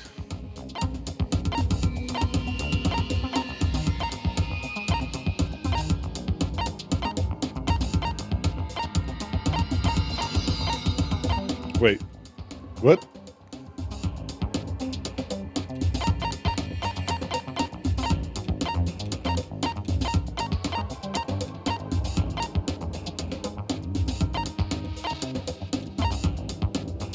Oh, are they? I guess I thought the paint was a clue, but I guess not. I can prove it with this. The mark you're talking about is the glowing paint that was applied to the knife, right? Ah, by using the glowing paint as a target, they were able to judge where to stab even in the dark. I see. The killer didn't target an actual person. They just struck the moment the glowing paint moved. That would be the moment someone grabbed a hold of the knife. So, the killer used the mark that I prepared for finding the knife as a mark for stabbing. I see. That's why Byakuya got killed when he took the knife. But if they were able to do that, wouldn't that mean the killer knew about Nagito's plan all along? Well, Teru! Seriously? I don't know anything. Really, I don't know anything at all. Then can I ask everyone a question instead?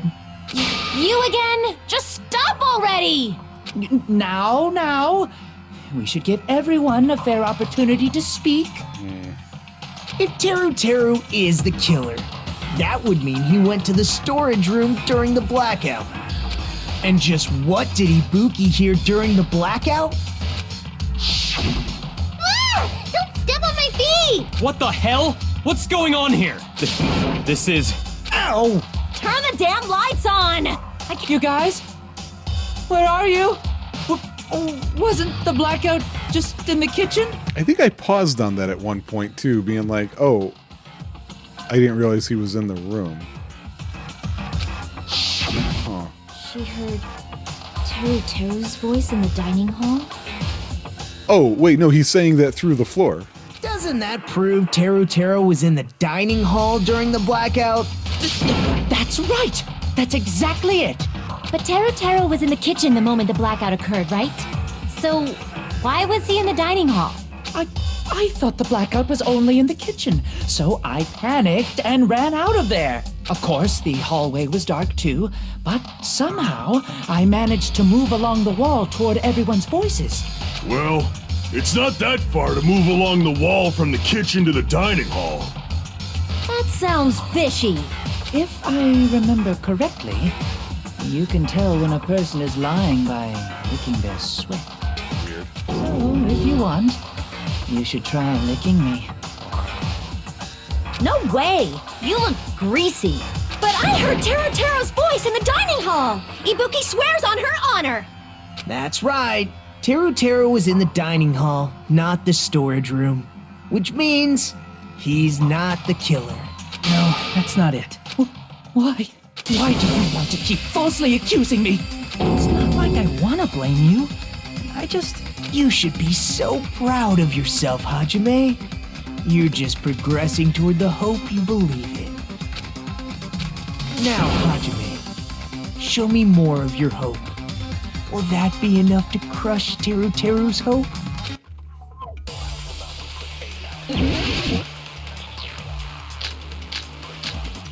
Yep, there it is. Gaps in the floorboard.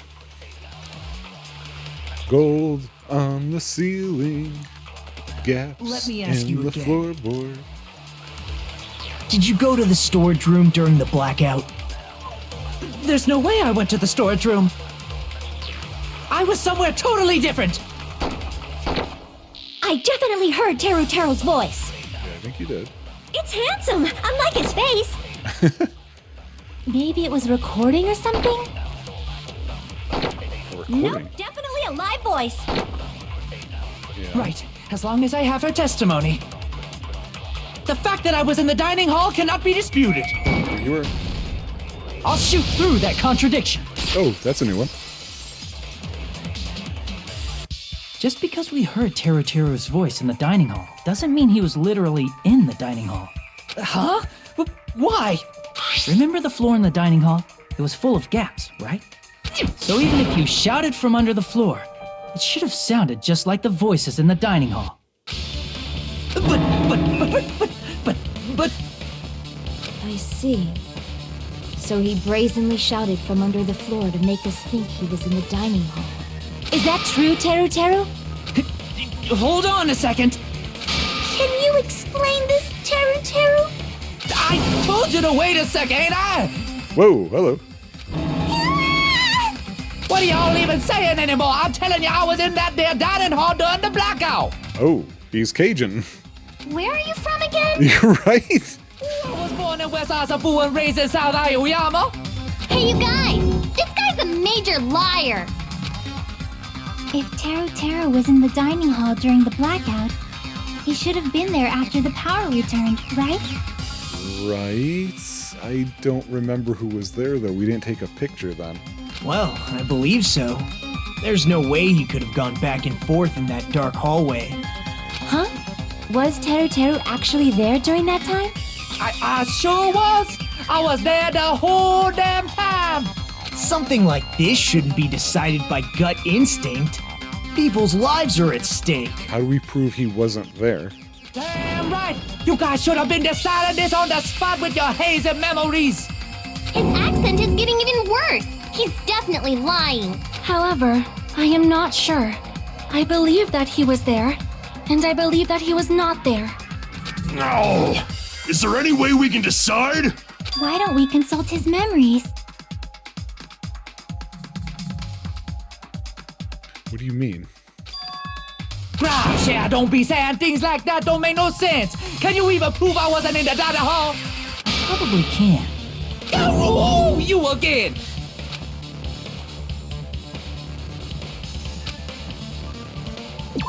What? I have no idea. Okay, that's about the bathroom. No. Maybe the idea is he would have bumped into him from the doorway, but I don't know. I don't know. That's Fujiko.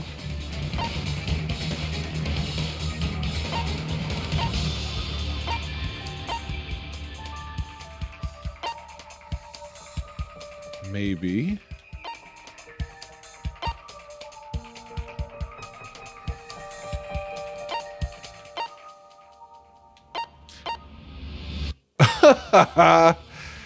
He would have made a comment about this. I didn't. So they did have. This was a truth bullet. It makes sense now. Oh my god. I can prove it with this. If you're claiming that you were in the dining hall when the power came back, then you should know how Mikan was positioned at the time, right? Whoa, what? Don't make me remember. It's so embarrassing. No, this is a very important question. Well, Teru, if you were really in the dining hall at that time, you should know the answer to that. Huh?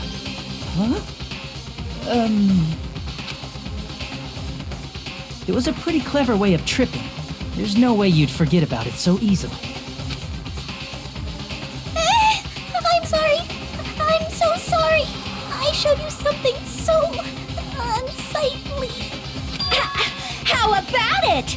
You can't answer, Teru?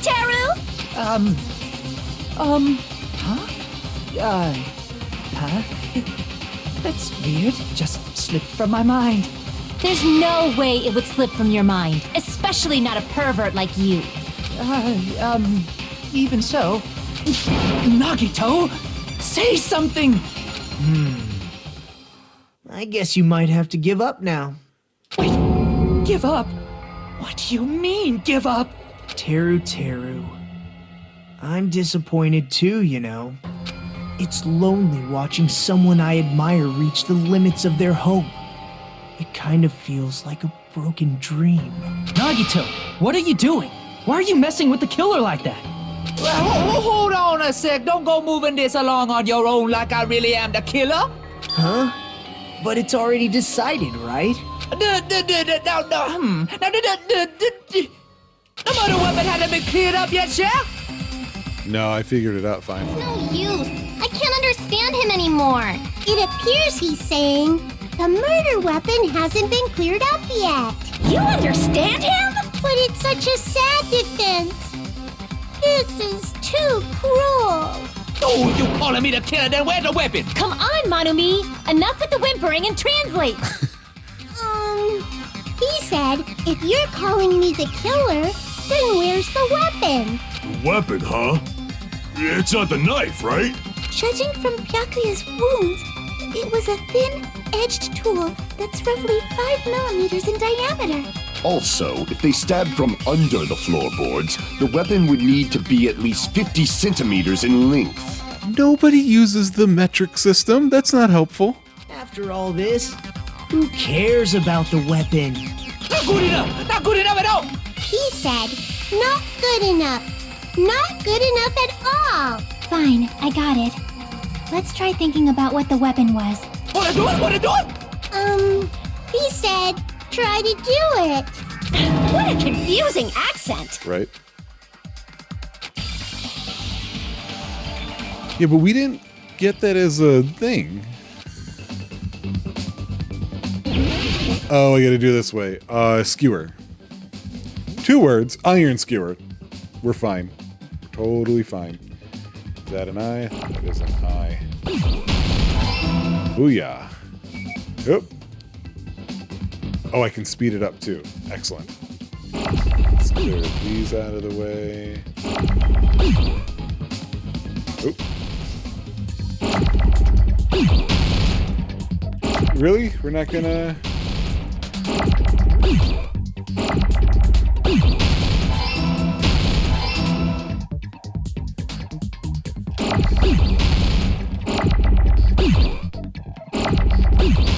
Okay, actually now this has picked up a little bit.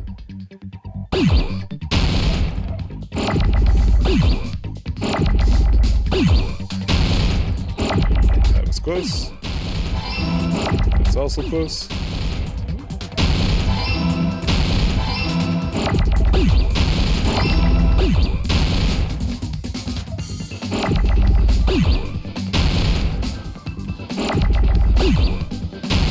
How about letters that I actually need? Did I accidentally kill off an E and I didn't realize it?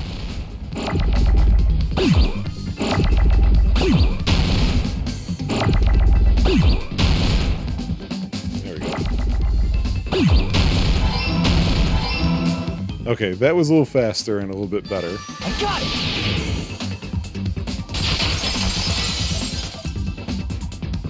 That's it! The weapon must be the iron skewer! Huh? The iron skewer? Before the party, as Byakuya was confiscating all the dangerous items, he spoke to Teru Teru. Yeah. So that missing iron skewer is the weapon? An iron skewer would match up with the wounds perfectly. Hey, Teru Teru, where'd you hide the iron skewer? Avril Lavigne! Avril Lavigne? Avril Lavigne? Right. Huh? Did he really just say that? He's just saying random shit to fuck with us. You probably dumped it somewhere on the island, didn't you? This school trip has a no littering rule. Oh. If he had violated it, the island sirens would be ringing non-stop. Island sirens? Just for littering? You know what? I approve. Also, I was on guard duty, and I never once saw Teru Teru leave the old building. Which means he obviously hid it somewhere in the old building. It's probably the kitchen again, right? Teru, just man up and be straight with us. Oh,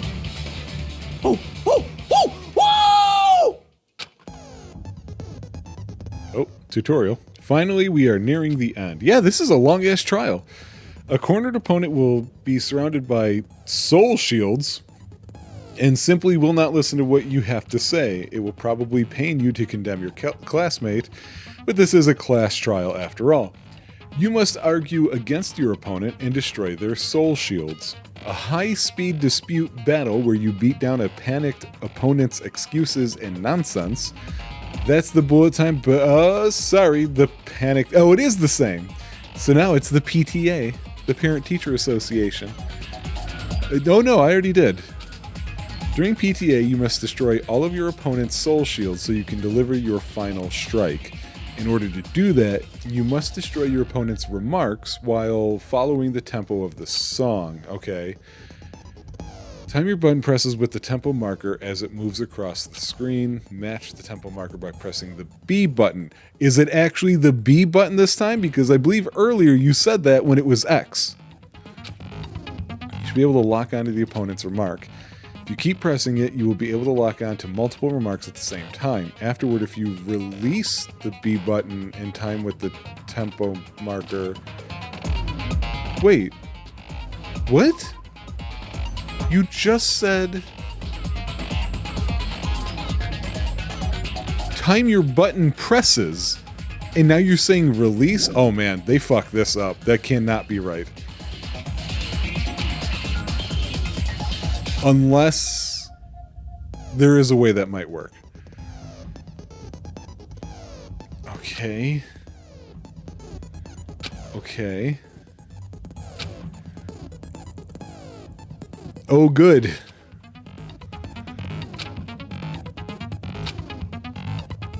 Uh-huh. I remember that stuff.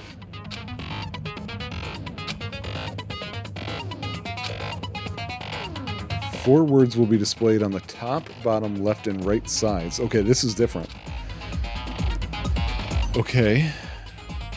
The right order to compose the words of your final strike.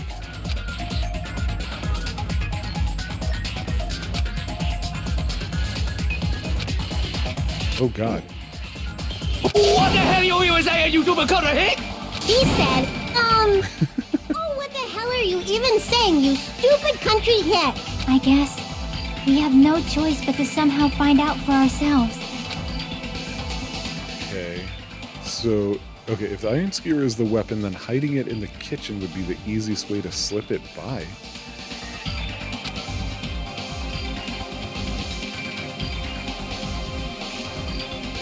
Really?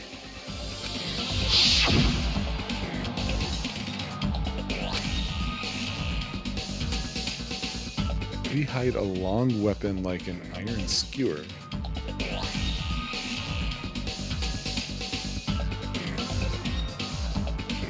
I don't know.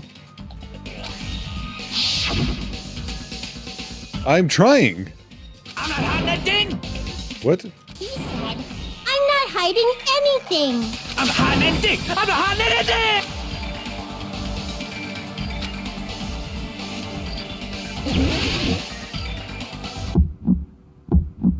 Shut up!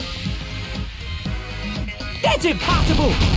It's the wrong fucking button again. It's A, not B. What the fuck? I don't know! There is Hilton! Oh. Shut up! That's impossible! Nonsense! I'm missing these, really? Oh, I was missing them so bad it slowed down. I don't know! There is Hilton! Unforgivable! Oh. Where would the weapon be? Oh. Oh, it's meat on the bone. Fine. The meat on bone, I think, should have worked. Oh, it was in that thing, the skewer? Okay. Where would the weapon be? Meat on the bone. This is the end! Yowza. They definitely made this harder. Could the iron skewer have been hidden inside the piece of meat on the bone? What are you saying? There's no way I'd hide anything. in a place like that? That's clearly impossible. I mean, that's inside the food. Impossible. That's what Byakuya and I thought. That's why we overlooked it. But wait. That means this is premeditated. It's not that he accidentally wandered in there. How would he have prepared for any of this? He had nothing to do with the blackout. But in fact, the only place you could hide the weapon was inside the food that couldn't be inspected. What now? I'm using my right to remain silent. There's no way that exists here. Yeah, good point. We need to confirm this now! So if we eat that tasty-looking piece of meat and find the iron skewer inside, bullseye! All right. Monokuma or Monami, one of you hurry and bring over that piece of meat. 1 minute. Just give me 1 minute. I'll eat the whole thing! I believe her. Wait, hold on a second. Time out. What are you doing? Hurry up and bring it over. About that. Yeah, she can't. What? Huh? Where did Monokuma go? I'm right here! I'm already eating it! A bear that eats meat! All bears eat meat. Wait, now that I think about it, that's pretty normal. God. Oh, what is this? So yummy! Damn it! That's my meat! I've never eaten anything like it in my entire life! The taste brings me back to my days in the wild. This is bad. Seriously, this is really bad. My, there's something inside the meat. Look what came out. Is that an iron skewer? Check it out. The handle looks like it's made of bone. Oh. Pretty clever. Oh, it's like those, the corn on the cob holder things. The sword of destruction. No. Encased in bone and sheathed in meat. It brought catastrophe unto Byakuya. No, we don't need your D&D nonsense. As expected of Teru Teru. Such a fantastic weapon from the ultimate chef. You're wrong. I'm not the killer. I'm not the kind of person who would kill someone. I got it. You all set me up. You guys set me up so you could blame this on me. Jeez, what a disappointment. Such an unseemly defense for an ultimate like you.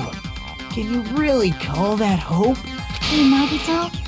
I'm sorry, but can you just be quiet? Yes, please.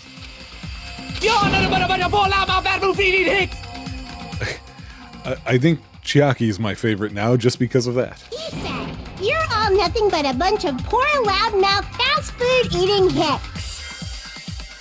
I don't eat fast food. You don't need to translate anymore. Somehow I can tell what he's trying to say. Never said a word about cooking on your grate. I guess we need to settle this. Once and for all. To do that, we need to go over the entire incident from beginning to end and make everything clear. I was going to say, I think I know what this is, but I've been surprised so far, so maybe I don't. So, we need to do it. Okay. So it's finally come to this. My throb is chesting. Every case has one last feature to bring the class trial to an end. This is the closing argument. Oh, please let this be normal. This phase, you'll give a complete summary of the case. You'll have to reproduce the order of events in the case in the form of a comic book, okay? It's merely Hajime's imagination, so there will be gaps here and there. Gaps are areas where a number of pieces are missing. It's up to you to complete the comic using the truth panels provided. Around 3 to 5 truth panels make up one set. Inside that one set, there will be correct panels placed among incorrect ones. If you use up all the correct panels contained in one set, it will switch to a new set. After that, if you fill in all the holes, you will clear the challenge. pretty sure some of you already noticed, but it will be difficult to complete with so many gaps, but once you fill some in, it will become much simpler. For those of you who played the previous game, you might hesitate at first, but it's basically the same concept. Now then, when playing and solving the closing argument, there is a certain trick. If you move the reticle onto the gaps on each page, it will display hints at the top of the screen. Okay. This type of hint will ask what kind of scene is drawn into that gap. Also, if you move the reticle onto a truth panel, it will display a hint as well. Oh, that might have been helpful with the first game. This hint explains the scene, contain the panel, blah, blah. Don't forget that there will be a time limit, right? Okay. Ooh, fancy fonts. Okay. So it does still go right to left, it looks like. Okay.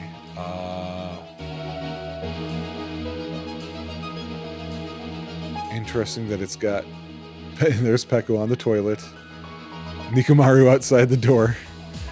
He's just chilling in his room. Okay. Oh. Everybody is accounted for except for Chiaki. Yeah, I got you. Okay.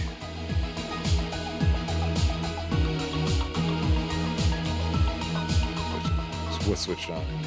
The irons are switched on? Closing the fire door, too soon for that. That's under, that's too soon for that. Maybe, it might be that one. I'm going with this, though. Damn it! Screw you.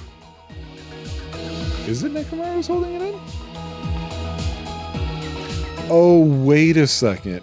Oh, okay. Okay. This is how it's going to be difficult. I see now. I get it. It's not everything.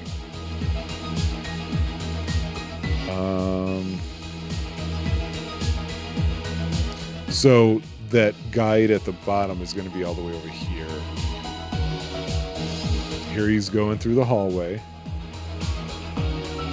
Oh, interesting. He grabbed it and put it on himself.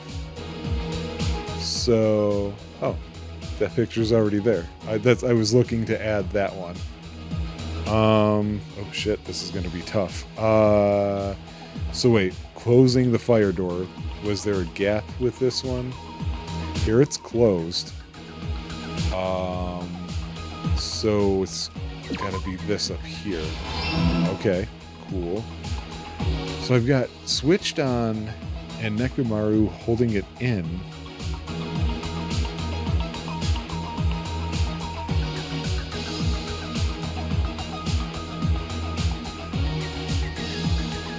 Oh, wait. Switched on.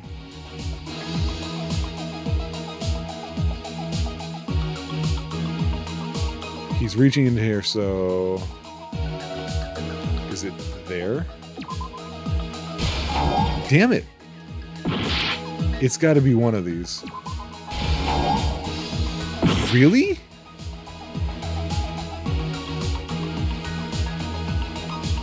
I don't understand.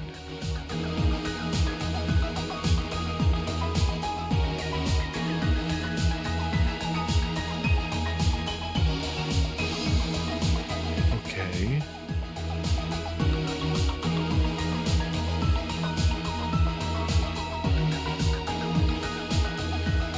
So wait, hang on, I've got switched on.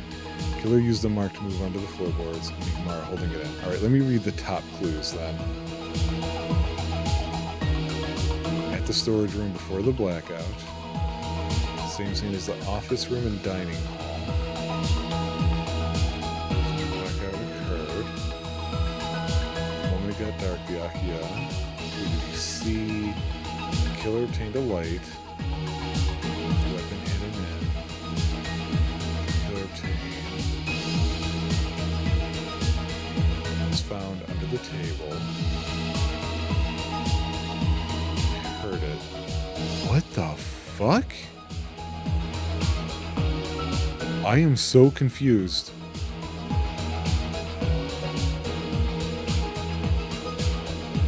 That's the stove.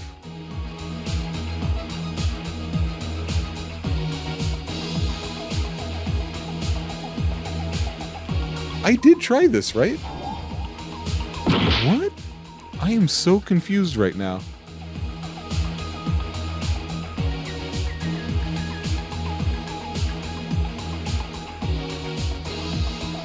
So it's not any of those?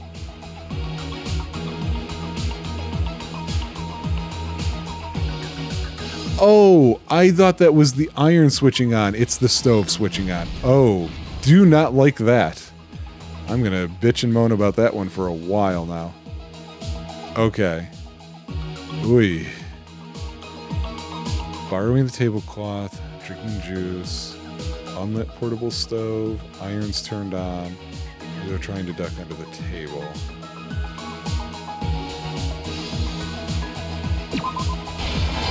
Okay, I wasn't sure.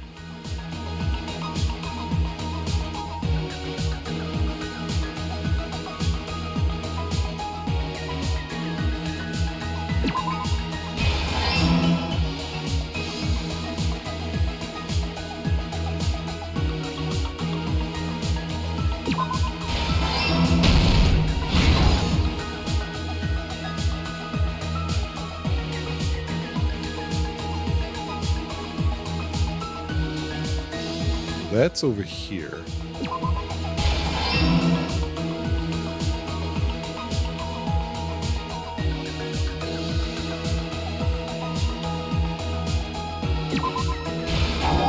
Oh.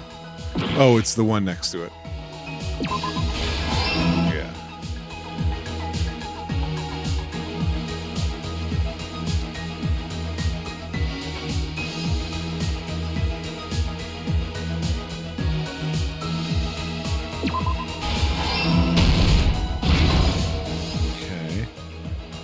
Night vision goggles, air conditioner turned on, ultimate musician has amazing hearing, case containing potential weapons. I think this Ibuki one is right here.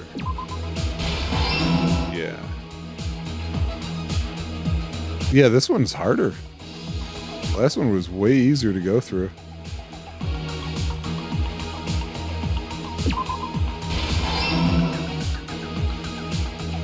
And this is these turning on. Here's everything that happened in this case. Yowza. Let's try going over the whole incident, beginning with right after the party started. Byakuya had us gather in the dining hall of the old building near the hotel. He was extra cautious about a murder occurring that night because of a threatening letter he received. Therefore, he decided to throw a party so he could monitor us.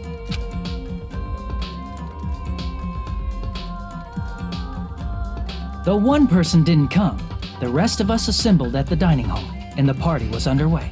But at that time, the trap set by a certain someone was already in motion. They plugged 3 irons into the outlets in the storage room, which nearly capped the power usage. Additionally, they prepared something else that would activate at 11:30 p.m.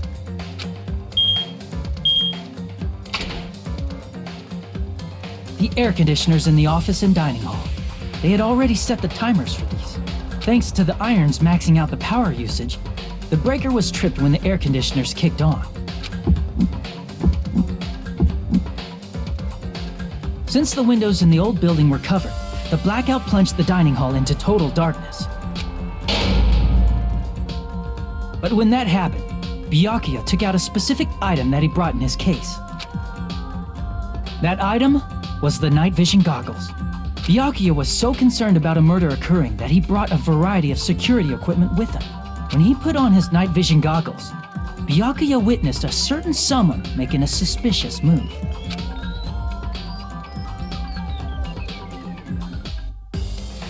He saw Nagito guiding himself with the desk lamp's power cord so he could get under the table. That's right, everything up to that point was all part of Nagito's plan. The murder warning to Byakuya, the source of the blackout, it was all Nagito. While the blackout was happening, someone else, the real killer, began making their move in the kitchen. The killer probably already knew about Nagito's plan, so they knew a blackout was coming. That's why the killer prepared all the items they would need to commit their crime in the dark beforehand. they needed a light source, which was provided by the portable stove in the kitchen. They needed a weapon, too. This had also been hidden in the kitchen beforehand. The long iron skewer used in the churrasco dish. The killer hid that inside that meat with the bone in it. With the weapon and portable stove in hand, the killer stepped out into the hallway. First, they closed the fire door in the hallway so their light source wouldn't peek toward the dining hall.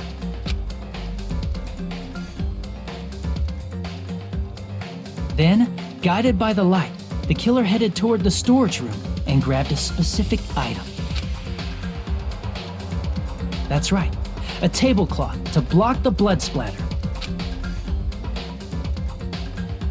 With this, the killer finished their preparations and snuck under the floorboards through the secret passage. They probably turned off the portable cooking stove at that point, or left it near the entrance of the door. The floor in the dining hall is full of gaps, so there's no way they could have safely held a light source.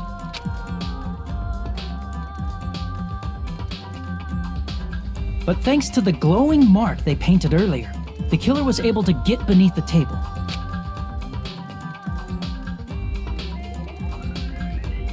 Under the table, Byakuya found the knife that had been hidden there. If only he had retreated, he probably wouldn't have gotten killed, but he had to retrieve that knife. And at that moment, the killer lurking beneath the floorboard stabbed straight up with the iron skewer. The killer had been waiting in the dark for the moment when the glowing paint began to move. After they murdered Byakuya, the killer purposefully shouted from beneath the floorboards to make it seem like they were still in the dining hall. Afterward, they came out from underneath the floorboards and rushed back to the kitchen. And then, after hiding the murder weapon in the kitchen, they rejoined the group as if nothing had happened. There's only one person who would have been able to commit this crime. Especially if that person is someone who'd think of an unexpected way to hide a weapon inside food.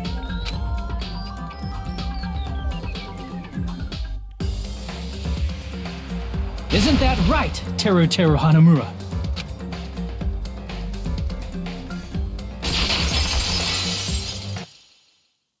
That's what happened.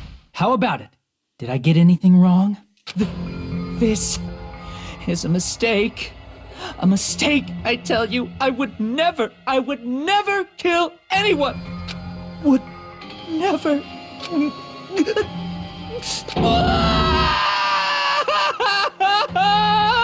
It seems this is the end.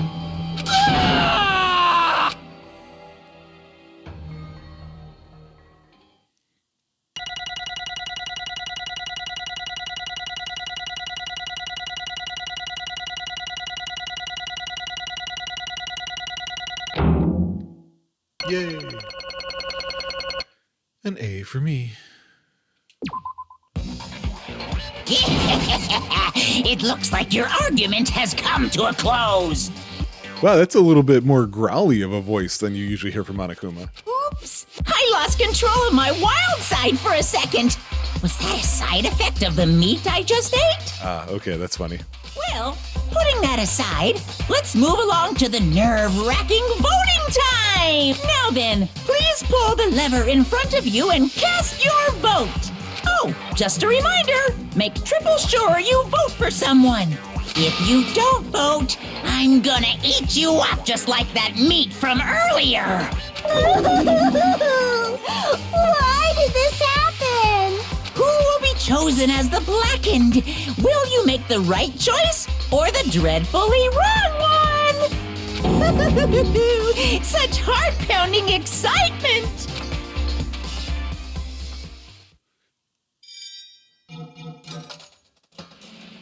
Oh, different looking vote machine.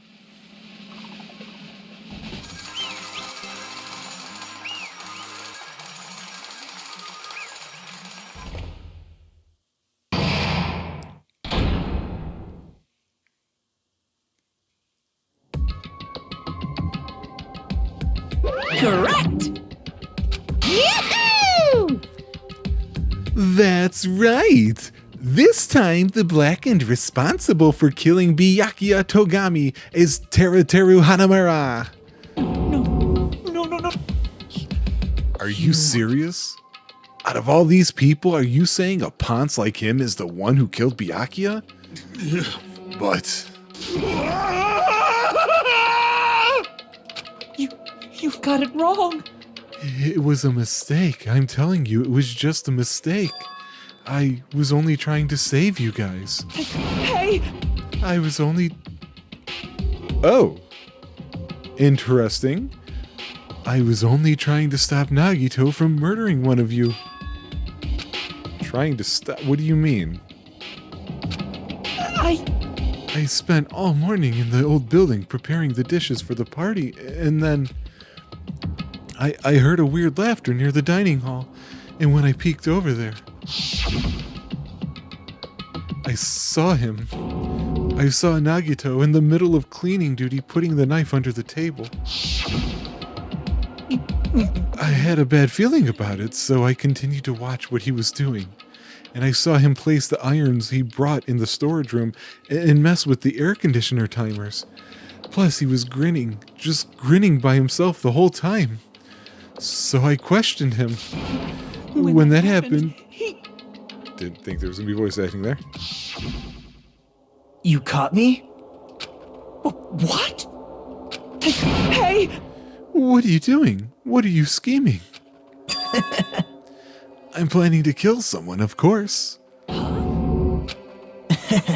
Just to let you know, it's pointless of you to stop me. If you stop me now, it doesn't matter. I will never give up. Whether it's tomorrow, the day after tomorrow, or the days beyond that, I'll definitely start the killing. Impossible! No matter how much you want to leave this island, that's just... I see, so that's what you think. Well... But that's not it at all. This isn't about my survival. I just want the killing to start. What? What are you saying? I love everyone here. That's why I want to be of good use to them.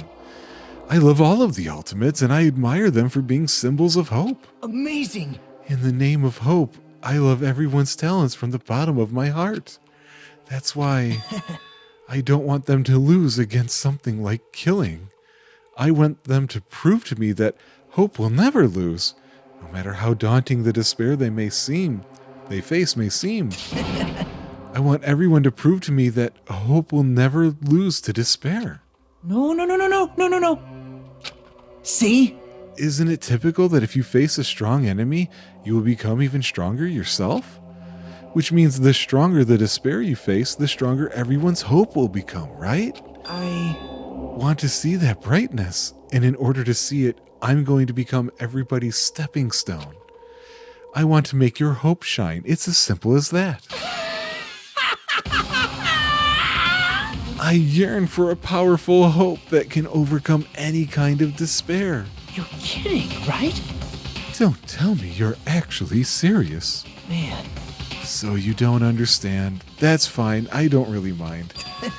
I'm just an obsessed fanboy, so it's alright that this love of mine is unrequited. I suppose I can be called the ultimate fanatic. No way! There's something wrong with you. Really? Do you really think so? You really think there's something wrong with me? Hey. But isn't that what love is? Nagito, what is the meaning of this? Explain it to me. I don't understand anything about this story at all. See? If you have a favorite boxer, don't you want him to fight against a strong opponent and win? Don't fuck with me! You better not compare us to that. What? Am I wrong? It's a given that trials are necessary to become strong, and the harsher the trial, the stronger you become, no? For mere humans, killings are simply a tragedy, but for worthy humans, a trial such as this can elevate their status to an even higher level. Amazing. It's amazing to me that someone as untalented as myself can become that trial. There's no point in someone like me surviving. It's far more significant for me to die as everyone's trial. Great. There's no greater honor than becoming the foundation so that your values may ascend to brave new heights. What's going on? You're seriously starting to piss me off. What's going on? I don't understand at all. Are you saying you basically wanted to commit a murder for fun? It's not the same as someone killing for fun, but I guess it looked the same in your eyes. I have no intention of surviving and leaving you all to die. Is that why you didn't mind when Teru discovered your plan? That's wrong. Or perhaps that was intentional too. Huh? So, Nagito wanted to involve us in the killing. Plus, it'd be better for him if the mystery was more complex. Is that why you blatantly revealed your plan to Teru? You expected to pique Teru's curiosity, and you looked forward to the mystery becoming more complex. Well, you're basically right. It's true, I was looking forward to that. That's why I took the time to tell them about the secret passage I found while I was cleaning. What? That was your doing as well. You're right. I just casually mentioned it. Oh, it's dangerous if you fall, so don't get too close to it. Hey! This dude, he's seriously batshit crazy. He's insane. That's right. That's why I tried to stop him, you know? However, But why did you kill Byakuya instead? I don't know. Because Nagito was the one who was supposed to take that knife. That's why I aimed and thrusted the iron skewer there. But why is Byakuya the one who died? It was supposed to be Nagito, not him. Byakuya probably tried to stop Nagito from grabbing the knife. And then, in place of Nagito... nope. No, I don't think that's it. Perhaps. Byakuya was probably trying to protect Nagito. What? What did you say? See? Because Byakuya said so, didn't he? Yeah, he did say that. Could it be in order to keep that promise? As long as he was wearing the night vision goggles, I'm sure he saw someone moving under the floorboards. And that someone was aiming for Nagito. why? So Byakuya gave up his life to protect Nagito, even though he was trying to take the knife? I see. Byakuya is amazing. To keep his promise to everyone, he actually threw his own life away. And yet... Such despair. I never expected an ending like this. What? We shouldn't let him die in vain. I'm sure everyone will become even stronger by overcoming this despair. No way. Could it be you knew Byakuya would protect you, so you set him up to fail? Someone like me? Of course not. I'm not that good at calculating. I just took some precautionary measures. The results of that were going to be my fun for later. Just kidding. How unexpected. I never expected it would turn out like this. I never thought I'd be the one to survive. But since it was my life that had been saved, I didn't want it to just waste it. I didn't want to just waste it. So that's why I decided to help Teru. Why? Well, because Teru decided to commit his crime because he also had strong hope, right? Which means his actions were motivated by hope. If he was willing to go that far, I thought he might truly be the person whose existence I was waiting for. I thought he might be the hope that could defeat any type of despair. In order for me to confirm it, I decided to help him. What do you mean confirm? Just stop it already. I couldn't really help myself when I also empathized with Teru. After all, he wanted to kill me, but he ended up killing Byakuya instead, you know?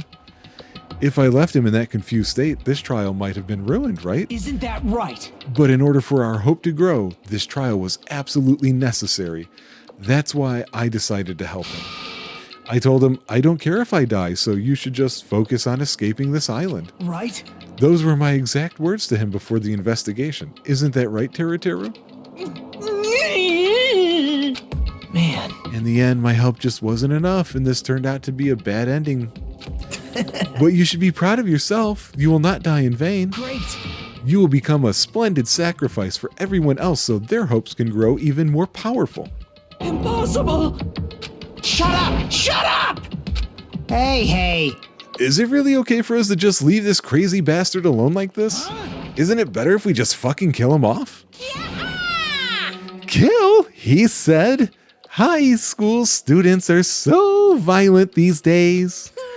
But the person who's gonna get killed now isn't Nagito, it's Teru Teru. What's the matter? You didn't forget, right? 'Cause I told you already at the beginning, right? If the blackened killer loses, a fun punishment awaits them. Wait. No. How should I put it? An accident, an act of self-defense, not intentional.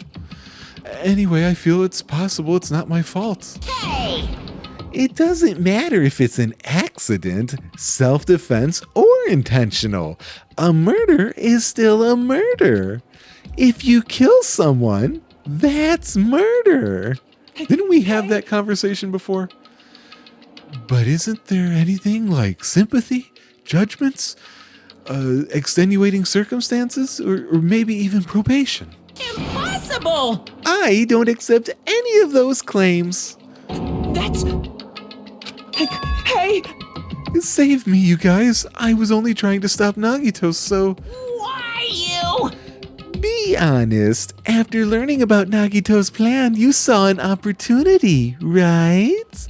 You probably thought nobody would find out if you killed him after messing up his plan. Right? That's what you thought, right? Wrong! There's no way a person who has no malice would kill someone like that. In truth, you were just desperate to kill Nagito and willing to sacrifice everybody else to survive, right? Just be honest already, at least in the end. No. That is... Why? If only you didn't try to kill Nagito, Byakuya would still be alive. Why did you try to commit murder? Answer me. I just wanted to go home. I needed to go back home no matter what! Because she's waiting for me. Mama is waiting for me at home. She's waiting all by herself for the day I graduate Hope's Peak Academy and come home. Okay, I'm going now. That's a young Teru Teru. When I come back, I think we should talk again about opening an Aoyama and Azabu location. Oh my, you're still talking about that? Oh, I'm serious. The Academy guarantees success for its graduates, right? So, I know it's gonna be difficult by yourself, but wait for me until then, okay? Yes, you're right. Then I'll just have to do my best to keep the Hanamura Diner from going out of business until then. So is there like an equivalent accent like this to Japan? Mom, you don't have to work so hard. What if you collapse again while I'm gone? I'll be fine. Moms are strong. I won't lose to some illness. I know that already. I know that already. I promised her I'd become a full-fledged cook and save the Hanamura Diner. Mama is waiting for me to keep that promise. Even though she's sick and alone, she's still waiting for me. That's why I need to go home! If we were told our memories were stolen and that several years have passed since our first day, Hey! then what happened to the Hanamura Diner? What happened to my mom who's still waiting for me? So you did believe what Monokuma said. Damn it! You were saying all along, it's okay, I'll never believe something like this. So why? Wrong! I still don't believe it. There's no way I can believe it. It has to be a lie. That's why I wanted to go home! I wanted to go home and confirm it. I wanted to make sure it was all just a lie. I wanted to make sure that I still have a place to call home. I don't believe it. I don't believe it. It's not that Teru Teru didn't believe it. He believed it more than anybody else here. That's why he kept denying it, because he believed it. He needed to deny it. Damn it, if I only knew how he felt, something like this never would have happened. I wanted to confirm by any means necessary. I had to do something. That's when I heard Nagito's plan. I found out he was going to kill someone if I left him alone. Fine, fine. So, you wanted the first kill? I'm sorry. It doesn't mean I wanted to sacrifice any of you, but it was the only thing I could do. And I ended up killing Byakuya instead of Nagito. I see. I think I'm the one who went crazy. I see. Interesting. But as far as motives to kill are concerned, wanting to see your mom is boring. What? So, yahoo! It seems there's no point in basking in the afterglow, so let's hurry up and begin the punishment. You can't. She's untied. Jeez, get out of my way. Well now. There. Now that annoying little sister has been dealt with, let's get back to business. Wait. I'm not asking for forgiveness anymore, but at least... Now then, I prepared a very special punishment. Hey! Call me Chef. No, wait, that's not what I... Please! Please tell me at least what happened to the Hanamura diner. To Mama. Let's give it everything we've got. It's punishment time! Lies! I won't believe this! Mama!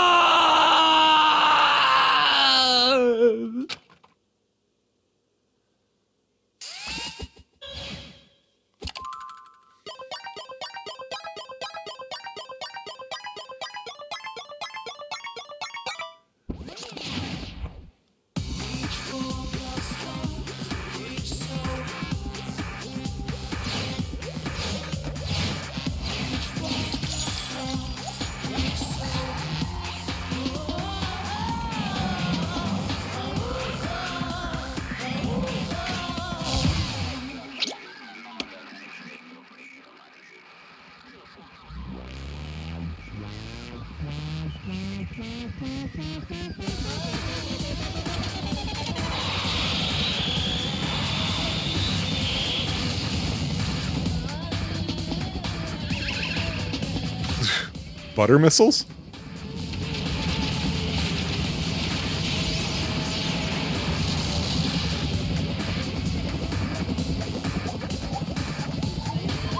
Flower bomb?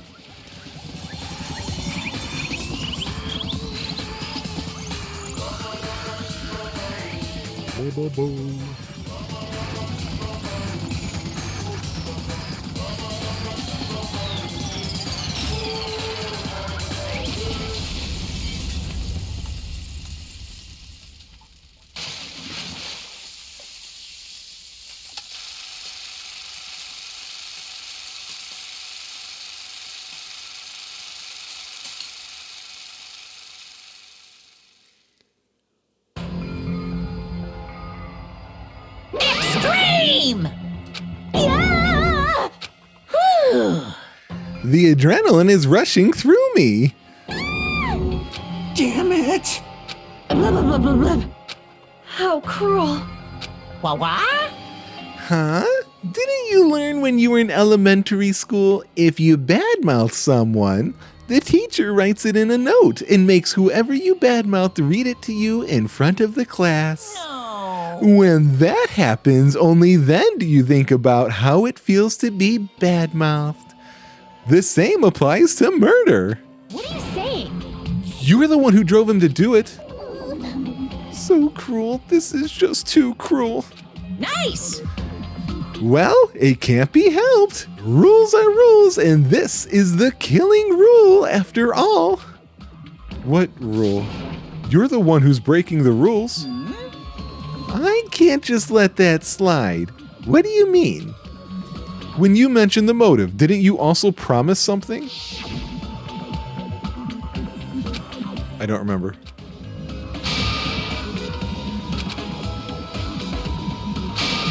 Oh, okay. Why didn't you tell Teru about his mom or his diner? He had a right to know. Yeah, us too. We all have a right to know. Bastard! Hey, hurry up and tell us. What did you mean earlier when you mentioned our school memories? Oh, yeah. I did promise to return your memories after the killing began. You're gonna do it? But telling them is kind of... But I never told you guys that I'd tell you right away. What? Not fair. Of course. I'll keep my promise to return your memories someday. But it's still not clear when that someday will actually be. That's okay, I don't remember the promise. I must excuse myself as well. There's something that I need to do. Huh? Where did she go? What the heck? So cruel! That's not fair. They both ran away. Then... Monokuma head is wrapped around his finger after all. Stupid. Such despair. An ending like this is just full of despair. A seriously tragic despair. But still, at times like this, as the symbols of hope, you guys need to keep doing your best. You. Why are you smiling? Crap! How can you smile in a situation like this, you creep? Nope. I'm sad too, you know. Didn't I tell you? From the bottom of my heart, I truly love you all. You ultimates who inspire hope and your splendid talents. There's no way I can be happy when we've lost such a talented individual. Don't fuck with me! Don't go saying creepy shit, I'll fucking kill you. Please, kill me anytime. What? If you hate me, I don't mind you killing me. I've already prepared myself to become your stepping stone. Someone like me? If absolute hope can be born from that, then my life is nothing special. How messed up you are. Hey. However, if you're going to kill me, make sure you discuss it with me beforehand, okay? You see, if you do that, then I can cooperate with the killer. Are you seriously intending to help the killer? It's really not that big of a deal. If you're students of Hope's Peak Academy, you're the symbols of hope who possess the chosen talents. Great. Then it shouldn't matter to you guys at all if I cooperate with the killer, right? You fiend. Declaring so confidently that you'll side with the killer. Hey! Maybe this was his plan all along. Since he's willing to work with the killer, he wants us to think it's better for us not to kill him. Well... I don't mind what you think of me.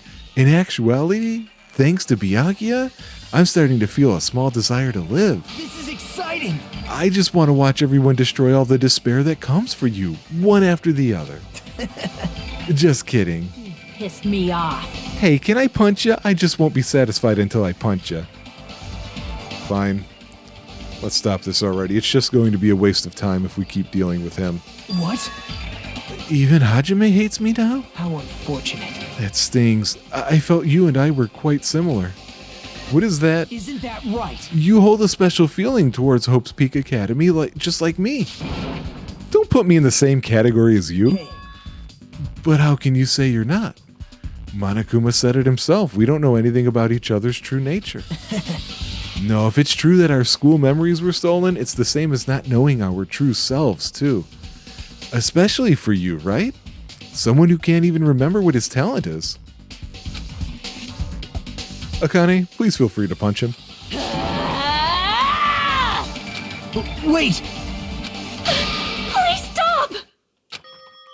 Nothing will come from fighting like this. There is something else that we must do. Huh? Something else? Please listen. We must not argue with each other in a place like this. There is something more important we must do. Let me ask. Do our best. You fiend. Well? We must first leave here and get some rest. And then we shall all work together to do our best. Do our best so we never have to come back here again. Perhaps. That is what I believe we must do right now. I am sorry. If only I was a better motivational speaker. No, that really touched my heart. You're totally right. What we need to do right now is do our best. If we do our best, it's definitely going to pay off, right? Yes. Like What do we have to do to work hard? I do not know, but we must do our best. Jeez. I don't get you at all. Are you some kind of moron? Well, It's fine if you don't know. What matters is that you hold on to the feeling that you have to do your best. right?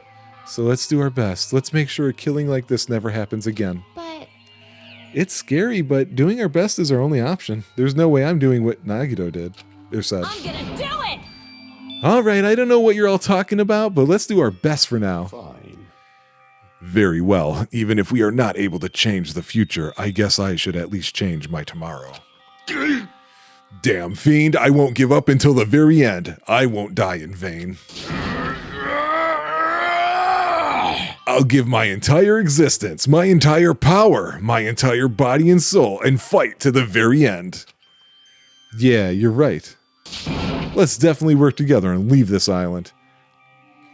Do our best. We kept using that phrase over and over again, even though we knew they were just cheap, meaningless, empty words.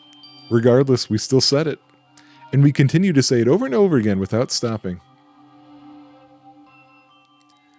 Thus, the curtain had fallen upon the clash trial where Byakuya and Teruteru were sacrificed.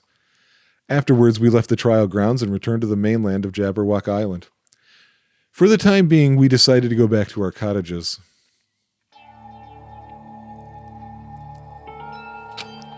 After experiencing something like that, there's no way I could fall asleep. I gave up, got out of bed, and began walking around the hotel grounds for no real reason. After not doing much of anything, I dully looked up at the sky. And there, just like before, the night sky brimming with stars. Stars that looked like they were about to fall into my hands like fluttering snow. As I looked up at such a beautiful night sky, I can go anywhere. That thought crossed my mind for some reason. The sky is connected to anywhere, even to my daily life. That's why I might be able to go home. That's right, I'm definitely going to go home. That's when it happened. As I stared up at the night sky, I felt a strange convergence of sensation. And then, while I continued to stare, I felt my entire body stiffen with that sensation. Isn't this... Is someone watching me?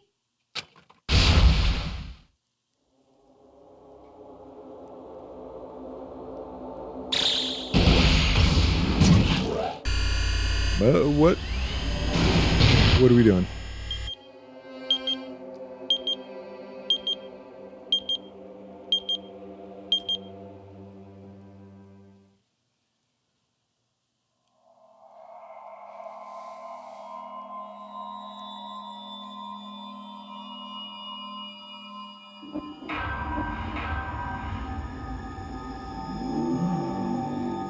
Danganronpa.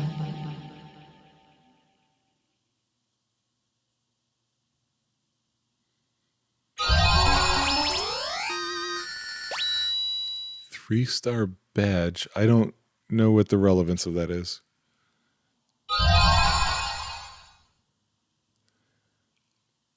I don't know what the relevance of that is either. Okay, man. This series is just full of joy and happiness. It's why it's Joy Boys. It's the perfect fitting thing. Are you not just pleased and energized by that? All right, so now we have no connection to the previous game after all. I expected Byakuya was going to stay around for a bit, and I was wrong. Didn't think it was Teruteru at first. I totally thought it was Nagito, and now I'm going to make a different prediction. Nagito is becoming sort of like Joker to your Batman, so I don't know. I anticipate he's going to be around for a while. I think he's going to be... It's curious. The way he was used in this trial, trying to help out Teruteru, makes a lot of sense for a tutorial mission. How is he going to be a monkey a monkey wrench in the works from this point on? So yeah, all right. Well, this was long enough, so let's just go ahead and end it here. Thank you guys for joining me, and when I see you on the next one of these, it will be, ta-da, Chapter 2, which means we have a long way to go still. Bye, guys.